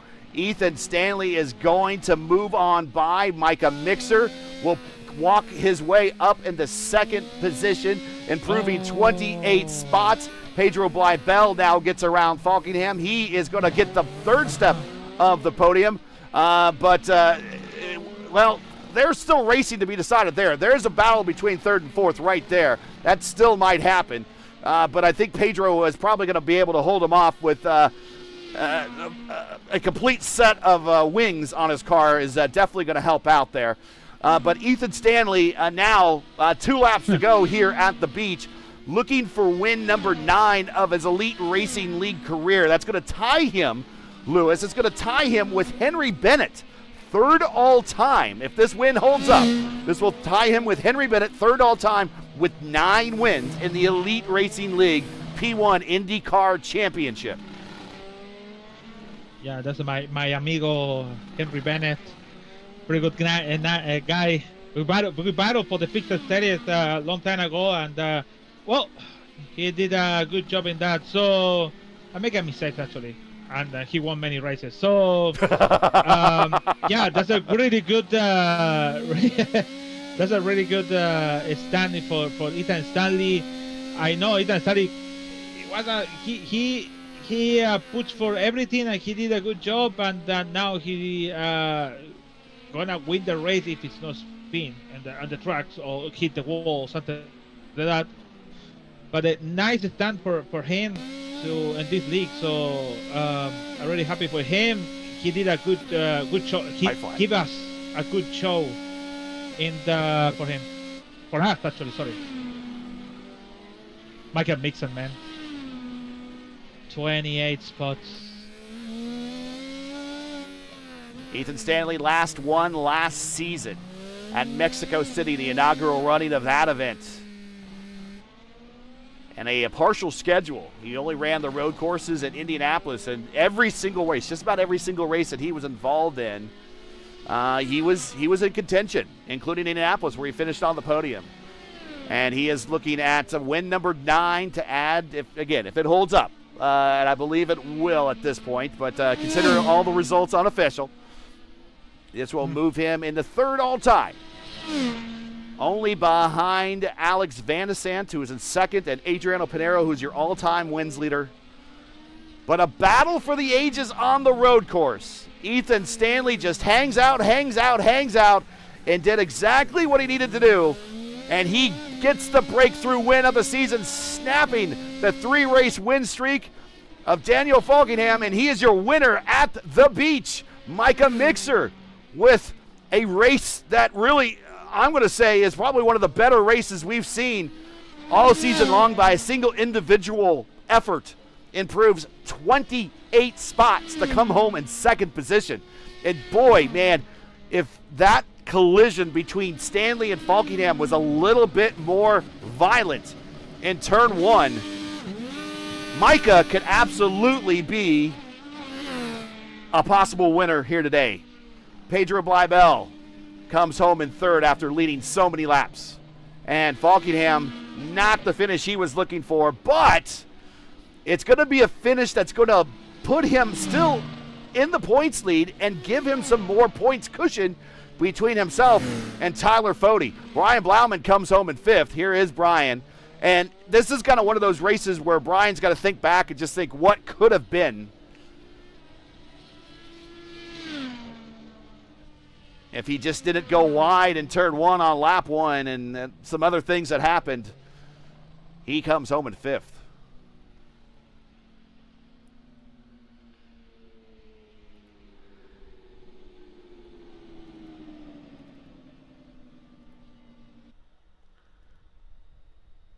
Okay, so what we want to do is we didn't get a chance to do this during the race because it was too exciting down the stretch. We need to do a side-by-side and get a word in from Worldwide Technology Raceway. And again, thank them for their sponsorship. And make sure you buy tickets to their upcoming IndyCar race. And we will come back with the final results and podium interviews. So we'll be right back from this last word from Worldwide Technology Raceway. And make sure to buy tickets for their IndyCar race later this summer. We'll be right back with the podium interviews. Tickets are on sale now for the 10th Bommarito Automotive Group 500 at Worldwide Technology Raceway. Sunday, June 7th features 3 huge races. The USAC Classic, Firestone Indy next, and the only Sunday night prime-time NTT IndyCar Series race. Enjoy a weekend of cars, concerts, camping, food, and fun. The stars of the Indy 500 are coming to St. Louis. Get your tickets now and save big at WWTRaceway.com. Tickets for the 2026 Season of Speed at Worldwide Technology Raceway are on sale now. The Bommarito Automotive Group 500, June 6th and 7th. The NASCAR Cup Series Enjoy Illinois 300, O'Reilly Auto Parts Series, and Confluence Music Festival, September 11th through 13th. And the NHRA Napa Auto Parts Midwest Nationals, October 2nd through 4th. Save big by going to WWTRaceway.com.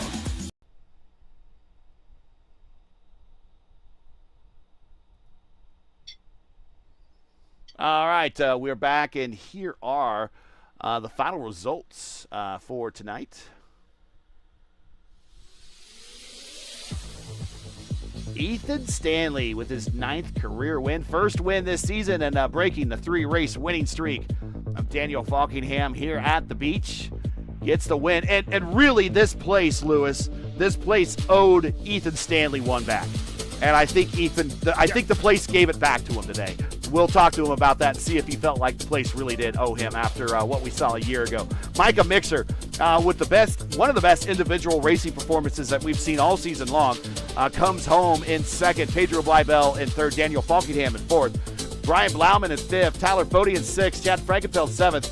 Richie Hearn with a good recovery drive in 8th. Jordan Owens starting from pit road, I believe, in 9th. And Victor Aldrich very quietly works his way into the top 10. Lewis, I'll let you, once we get to everybody here in the final stands, I'll let you announce who your driver of the race is here. But we'll go to the page 2 here. A.J. Hobson in 11th. Gavel in 12th. Barrera 13th. Nigel Stock 14th. Seb Alexander 15th. Nigel Camargo, Andrew Wood, Justin Vandermark, Colin Heil, and Eric Troiano round out your top 20.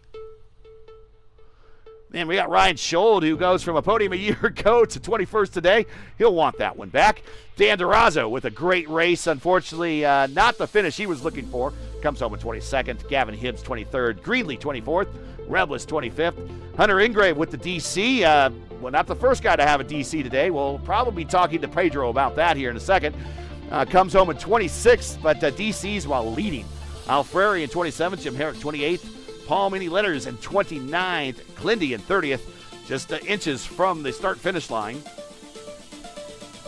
And Alexis Newsom, not the finish she was looking for. She comes home in 31st. Big field here today, and I want to thank everybody for showing up. Normally road course races have less drivers that show up, and we had a really good field today. And on that note, Lewis, who would be your driver of the race? So sorry for Victor Aldrich, also Owens, even Richie Hearn with 6 spots, Victor Aldrich with 13, but it's going to be Michael Mixer. I know it's finished on the podium, but 28 spot in Long Beach, that is for sure, you have to have it. I know the rules is not for the top 3, for sure. Even, no, not a close for top 3, but in this case, he did a good job, and he started from the back and avoid all the accidents, so pretty good.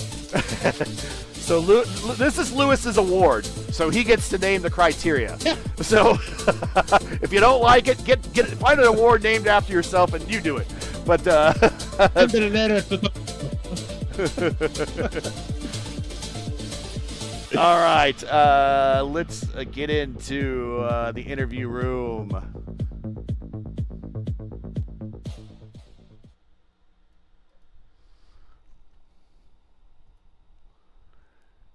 And do I have to go ahead. No, later. Oh, we got Pedro here. Pedro joining us in the booth. Pedro, interesting race for you. Looks like you were going to make it on the same pit strategy as Ethan and then later Falkingham. Unfortunately, they had the issue that separated them on the racetrack and allowed you to pick up a position. But you had the situation with the DC. What happened on the racetrack, and how were you able to recover? That was pretty good.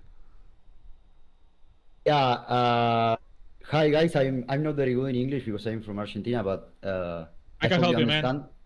understand. Don't worry. I tried to save fuel before in some testing that I did before the race and practice and all that, but I don't know how these guys managed to save so much fuel because I don't know how they do it. They did it, and I just went with map 6 always. And yeah, in that lap, my wheel just break. It happened in Silverstone too, but I was far behind. But yeah, this wheel is not working good, and yeah, that's what happened. Well, it was a good recovery for you after that. It is also even better that nobody hit you when it happened. You just came to a complete stop, and then all of a sudden the car picks back up. At that point, you probably didn't think a podium finish was in the possibility. But then all of a sudden, a podium there at the end. You got to feel a little bit better with a podium finish out of all that. After everything that happened, you still got a top 3. Yeah. I mean, it's all right. I wasn't planning on this, but these races, it is what matters. You have to resolve the problems in situation that you don't know, so you have to adapt. But yeah, I'm not mad.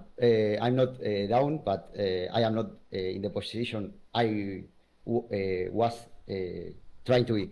But yeah, it was a good race, and finally, sorry, but I want to send a greeting for my uncle because it's her birthday today, and I want to send it in Spanish. I can do that.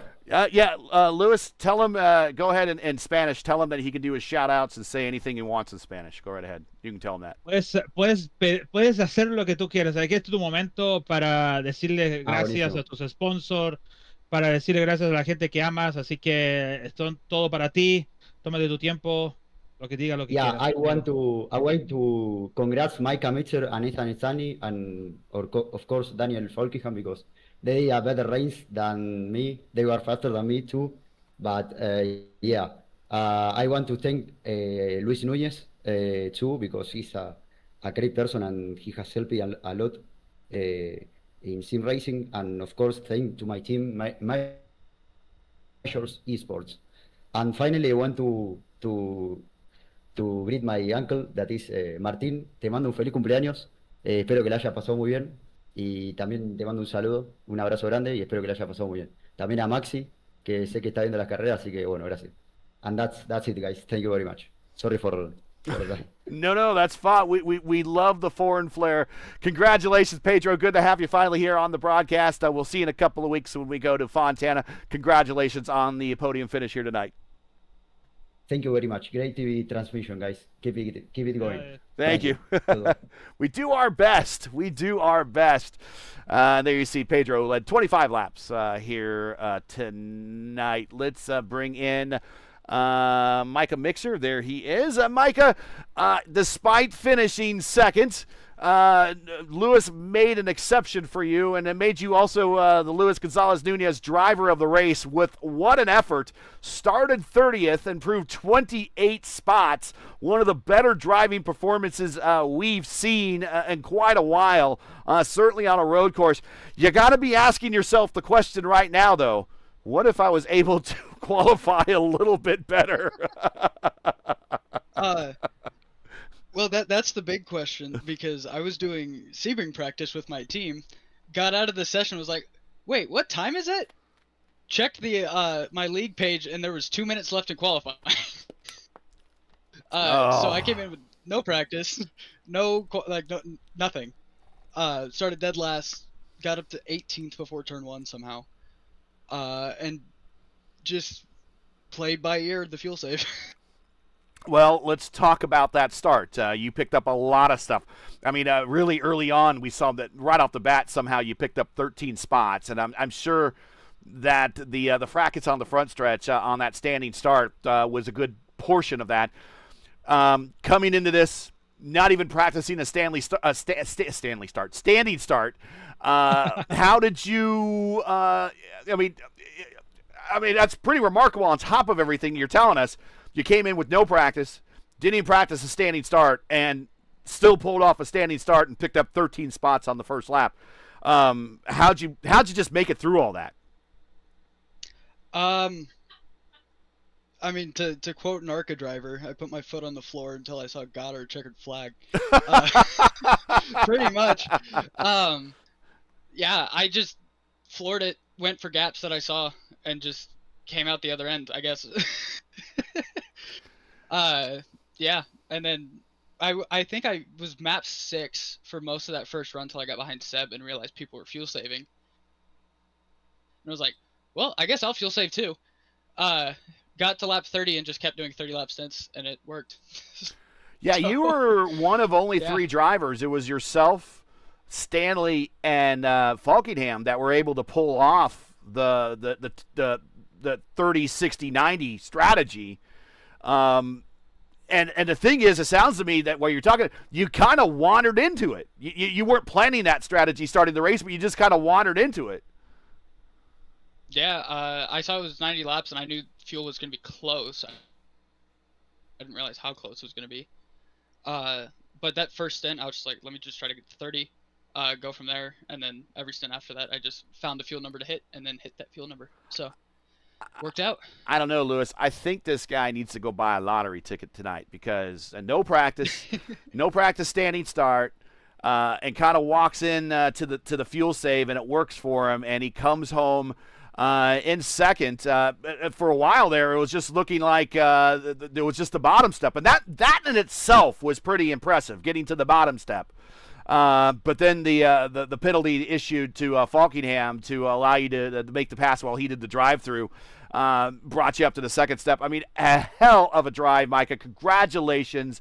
Shout-outs, friends, family, sponsors. I mean, we were talking about your Silverstone race and how impressive that was. This now tops that. So you have a pretty high order to achieve things now when we go to the streets of St. Pete. You almost have to win that one in order to beat what happened at Silverstone and happened to here. So shout-outs, friends, family, sponsors. Go right ahead, future champion. Well, let's see if I can actually qualify in St. Pete. That might help a little bit. Yeah, I just want to thank Shane Coker and Anna Klemick. Helped me a lot on the roadside, and Sophie Connell as well. And Shane for taking me in on votive. This helped a lot over the past few weeks. Just improving my confidence on road and a lot on the ovals. So I want to thank them. I want to thank Eli Singh with SimBuilder for sponsoring me, and I think that'll be it. Well, Micah, congratulations. A heck of a drive. Not only do you get the second step and the prestige that comes with that, but you also get the added extra prestige of the Luis Gonzalez Nunez Driver of the Race Award, which pays nothing, rewards you nothing, but it's just a big pat on the back, virtual pat on the back from Luis. So congratulations on that, and we'll catch you in the next couple of weeks when we do our first 500-miler of the season at Fontana. Thank you very much. See you then. And that is Micah Mixer. And again, it's tough not to give him your award, Lewis, being the fact that 28 spots improved from where he started and how he started. No practice, nothing, just coming into this thing as cold can be. That is difficult, man. If you think it's gonna be a good result without practice. No, but he did a good job. I think he deserved that, and I know they don't get nothing. We're gonna think about it next season, next year maybe, if we stay over here around. But yeah, good for him. Just want to double check, make sure before we bring in our race winner. Let me do a refresh here. Standings? The standings, yes, the standings have been updated. Here we go. And Daniel Falkenham leads. I told you he would extend his points lead. He extends it by 5 points. Coming into this race, he was 33. Now it's 38 over Tyler Fode. Ethan Stanley now into the picture. But unfortunately, Ethan, we'll talk to him in just a second here, is 91 points behind us. So he has a race and a half lead over third in the standings, Daniel Falkingham does. That's the level of dominance that he's had. I mean, so they all get rid of, and well, they don't get rid of, but they come into the season going, oh, we don't have Adriano, we're rid of him, and so maybe they're worried about Alexis. I was thinking of Alexis. Maybe that you picked Ethan as your preseason champion. I picked Tyler. I'm thinking without the big winner, the big dominator in the lineup like we had with Adriano, that maybe somebody else would be able to stand up. But nobody knew or saw Falkingham coming. Now that I know more about his background, not surprised. But Ethan Stanley has a huge number to overcome here in the second half of the season, and we'll show you the schedule here in the second half of the season here before we wrap up. But he has a huge points deficit to overcome. He's not out of it, but it's a race and a half difference between himself and the leader, Daniel Falkingham. Yeah, actually, it is. Well, let's put it this: we still have a lot to go. We have auto clubs coming next one, and what if we have Ethan Stanley or what if Tyler 40 put it back and win the race or finish on the podium, and Daniel have some problems in the track. So it's a lot of happen so far for now. Yeah, and of course those big. I don't know if it's going to be a pack race or not. It's probably going to be packy at times, but what those pack races are like. And we've seen the high attrition 500-mile races before here in the Elite Racing League. And you're right, anything can happen at Fontana. Let's bring in Ethan Stanley. He now joins us in the booth. Ethan Stanley, 9th career win, first win this season. 9th career win here with the IndyCars at Long Beach. Backing up your win in the Indy Lights with Lewis here a couple of weeks ago when the Indy Lights Series was here. You now tie Henry Bennett, 4th all-time. Or now, fourth all-time in wins here in the series. So congratulations, but really, let's talk about that closing battle with Daniel.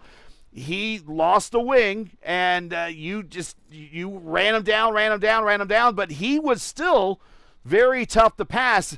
And I'm wondering if that maybe had to do with your tire choice on that last stint. So the alternate tires at the end of the first stint, I feel like they age better than the blacks. Oddly enough, the track temp was so low that they didn't really fall off. So I make sure to take those at the end, and he took the blacks, and I think I was on the better tire, and it's so frustrating trying to pass somebody around here if they're like similar pace, because they can just kind of put it right on the entry of the corner, and you can't really do much about it. So made the outside move the one time. We both went deep. He went into the wall and lost his front wing, and then it was just he backed up every corner. He's parking it right on the apex, making it real difficult for me. And I went for the move again. Once I got it, I was side by side, and he just missed the corner, went straight into me. Luckily, I didn't break the right front, so brought it home to the end, and I'm pretty happy about that. This is the race I wanted to win the most out of all of them. Yeah, I was about ready to say this place, you don't want to say a place owes you, but the place kind of owes you from last year. Do you feel like the place owes you? Oh, absolutely, man. This is like one of my favorite tracks, and every single season I've come here, I've led laps, I've been up front. I just get taken out in some stupid accident, some freak accident, somebody's backwards on the track, somebody's sideways. And man, I'm so glad. I almost got taken out by Gavel earlier in the race, and I would have been real frustrating. So I'm so happy to get this one done. Now it brings you third place in the standings, but you're still 91 behind Daniel. But we have another we're at the halfway point, so we have another half of the season to go. I was saying that if Daniel was able to somehow get the win with one wing on the front of his car, I would say just give him the title now. But now that's not the case. Is there still time in this battle to bring that championship within your grasp? Lewis picked you to win. Do you think you got time still? A couple of road course races, which are your strength, are still left on the schedule. Oh man, it's gonna be tough. I missed Richmond last time around, and had my had my hell of a race at Silverstone. I don't even want to talk about that. So it's gonna be impossible. I think 90 points. That guy's always up front every week. He seems to win everything. So if I make the rest of the races, maybe. But I'm just happy I won this one. I'm just going out here for wins. Well, I mean, sometimes those are the ones that really matter, just going for the dub. Like I mentioned, this is your 9th win. We've covered about half of them, I think, and you've done it on every type of surface as well, street courses, road courses. I know you won. We got you at one of the races. I think one of the races we didn't cover. I think maybe yours your first win. I think you got it in Michigan, but we got you on the oval at Dover. So you've won virtually on every type of course that these Indy cars run on. It just shows your versatility. You are now tied with Henry Bennett, third all time, only behind Adriano, who leads with 26. You got a ways to go before you get him, but there's still a shot if you do a good job here in the second half of the season to pull even or even pass Alex Van de Sant for second all time. So you got to feel pretty good. All things considered, it sounds like you're pretty happy. Let's go ahead and get those shout-outs in and hear about those people you want to thank, because I know they're cheering for you tonight. Yeah, big shout out to Blue Egg Marketing, a longtime sponsor with the IndyCar team. Glad to have them on for this season. Shout out to the Lake Norman guys, Blauman, Gavel, Fody. We had a pretty good night tonight, all things considered. And big shout out to you guys up in the booth. Love watching these back. Oh, can't forget JD Designs painting all the cars I run throughout the week in Elite. And just big shout out to Will and all the admins and Chad that runs this stuff. Congratulations on the win. Last time we saw you in Victory Lane was at Mexico City. It's been a little bit, but starting off this season right, and now third place in the standings at the midway point. We're heading, still got another 2 more road courses to go and 2 500-mile races, 2 places that you excel pretty well at. So not out of this yet. Congratulations on the win tonight, and we'll see how the second half of the season turns out for you. Yeah, thanks, guys. Oh, Lewis, wow. What? I got to say, I'm just kind of speechless. I mean, what a race. Last season, Long Beach was exciting, but for different reasons. And this season, another shootout at a road course. And we saw it at Portland, and we saw it again here today. These guys in the Elite Racing League, some of these drivers drive different cars all week long. Some of these drivers only drive the IndyCar all week long, and they all kind of merge here, and kind of the best of all those worlds kind of met at the top here. Ethan Stanley just drives everything in this series, and he gets another win in the series here for him. Micah Mixer, kind of more of just an IndyCar only guy, and he comes home second. Same thing with Pedro. So it's another good testimony of the diversity and the skill of these drivers, able to drive a stock car one day and an IndyCar the next. Get your wins on a street car one time and get your wins on a super speedway next and a short oval after that. And that kind of sums up Ethan Stanley. Yeah, actually, it is true, because in this league, in this organization, the ERL, they have many stuff. The ARCA, the track, the Xfinity. I don't want to say Xfinity, but the Cup Series also too. They have all the NASCAR stuff here, and also they come into the IndyCar to racing and have a good performance around on the series. Even in the supercars, they have the hypercars or the GT cars around the series too. So, to be honest, it's really impressed how they racing in these conditions. Especially, I take my hat out for Daniel. It doesn't matter if you have the penalty. I think for my side, talking about my side, I think they did a good show for us. 15 laps running side by side, almost side by side in the edge to have an incident. I think that incident they have it with Ethan Stanley. Sorry for Ethan, but I think that was a race deal. Unfortunately, that's the when you're racing in that way, make that issues. It's not the issue to be like racing dirty. It's just you racing for the victory, and that's pure racing. It's not about to be dirty around and try to do something different. So I think for me it was a race deal, but in between me and race control it's different stuff. So I just make my opinion by me. So but it's okay. It is he finished on 4th. He still keep it the first place in the standings. We are 2 weeks off again, and it's gonna be reset again because we're gonna go to Fontana, and that is gonna be the warm up when it's happened and closing to the Indy 500 April 23. So then we have a Phoenix on March 19. Then we have a finally after the season 12 next week finish.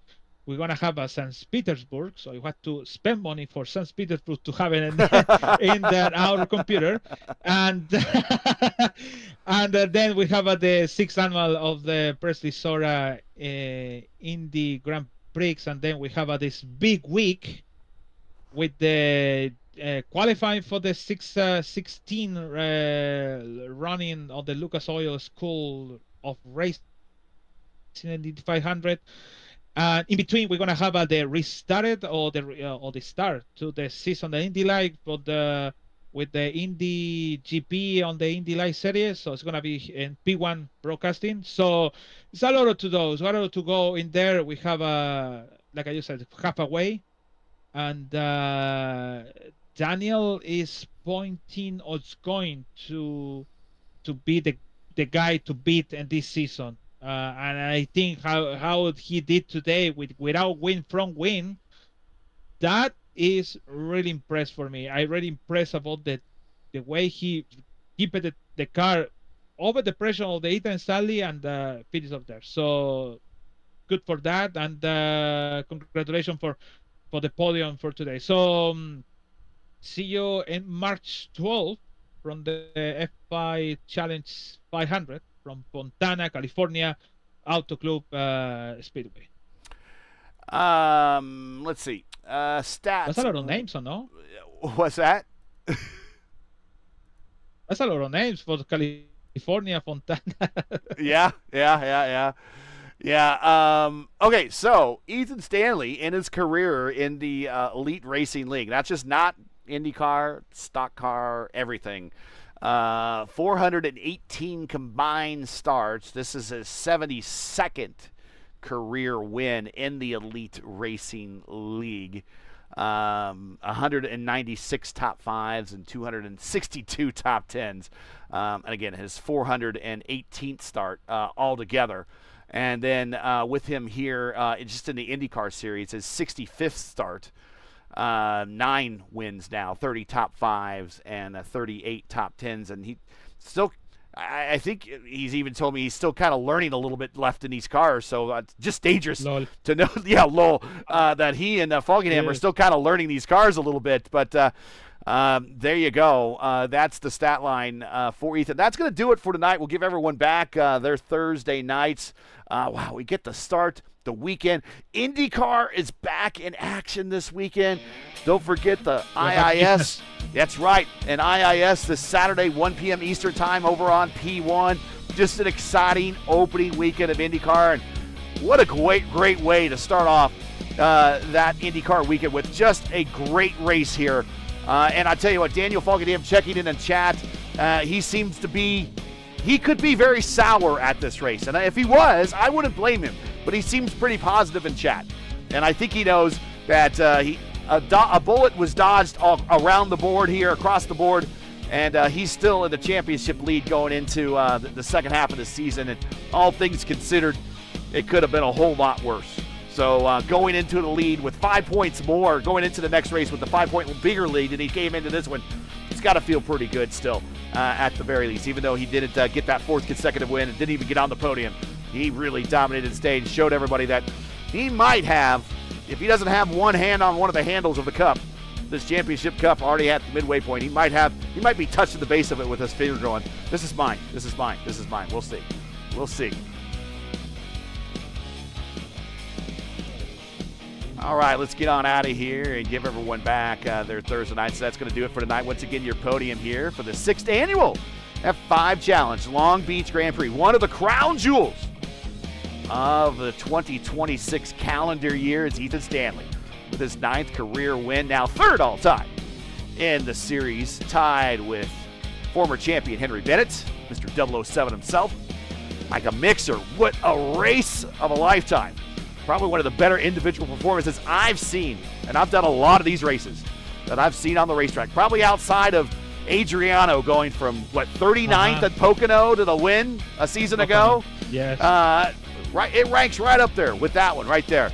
Micah Mixer comes home second, started 30th, finished second, 28 spots better on this day, and did it with no practice, and about 2 minutes to go before everything, and didn't even practice a standing start, so it's even more amazing. And Pedro Blaibel, which is Pedro on a different pit strategy, did everything, did everything right, and just held on there and picks up a position there at the end with Falkenham having a drive-through, unfortunately, and he comes home 3rd and on the bottom step of the podium. Join us again in 2 weeks as the championship campaign moves to our fastest race of the season, our only 500-mile warm-up race before the 16th running of the Lucas Oil School of Racing Indianapolis 500, 16th running. Wow.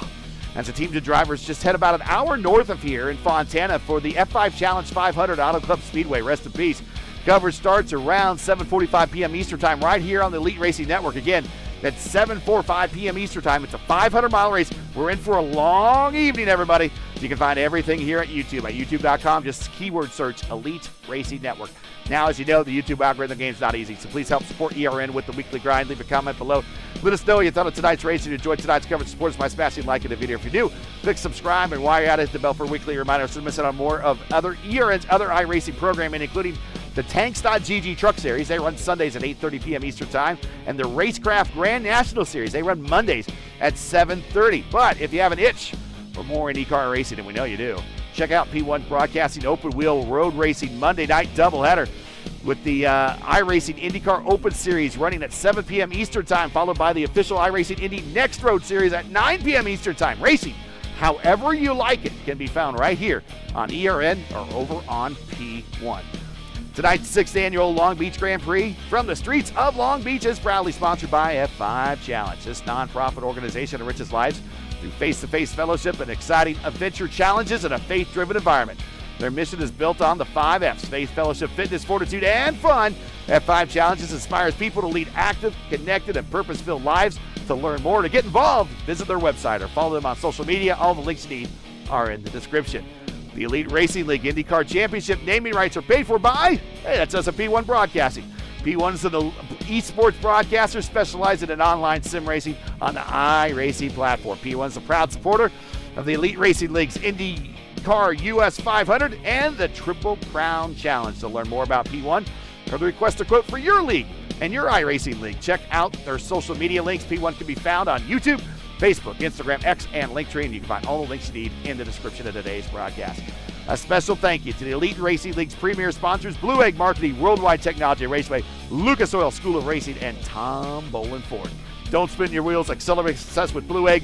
They fuel small businesses to win big. Worldwide Technology Raceway is a premier motorsports facility located in Madison, Illinois, just minutes from downtown St. Louis, and the iconic Gateway Arch. And, of course, Lucas Oil School of Racing is dedicated to developing the next generation of open-wheel drivers through professional instruction, real race cars, and real on-track experience. And, of course, Tom Bolin Ford, the good guys there, is your trusted Ford dealership who offers an extensive new and pre-owned inventory as well as lease specials, finance options, and expert auto service. To learn more about all these premier partners, click on their links in the description and thank them for their support of the Elite Racing League. For business inquiries, to learn more about the Elite Racing League and what we do, subscribe on YouTube, like us on Facebook. You can follow us on X and Instagram. So, for Luis Gonzalez Nunez, everyone here at the Elite Racing Network, the Elite Racing League, and P1, I'm Gary Gatto saying all good night and thanks for watching, and to all of our men and women serving in the military and as first responders and our gold medal winning hockey team, men and women, Godspeed, God bless, and come home safe. Catch us all again in 2 weeks at Auto Club Speedway in Fontana for the next race of the Elite Racing League's P1 IndyCar Championship. We'll see ya.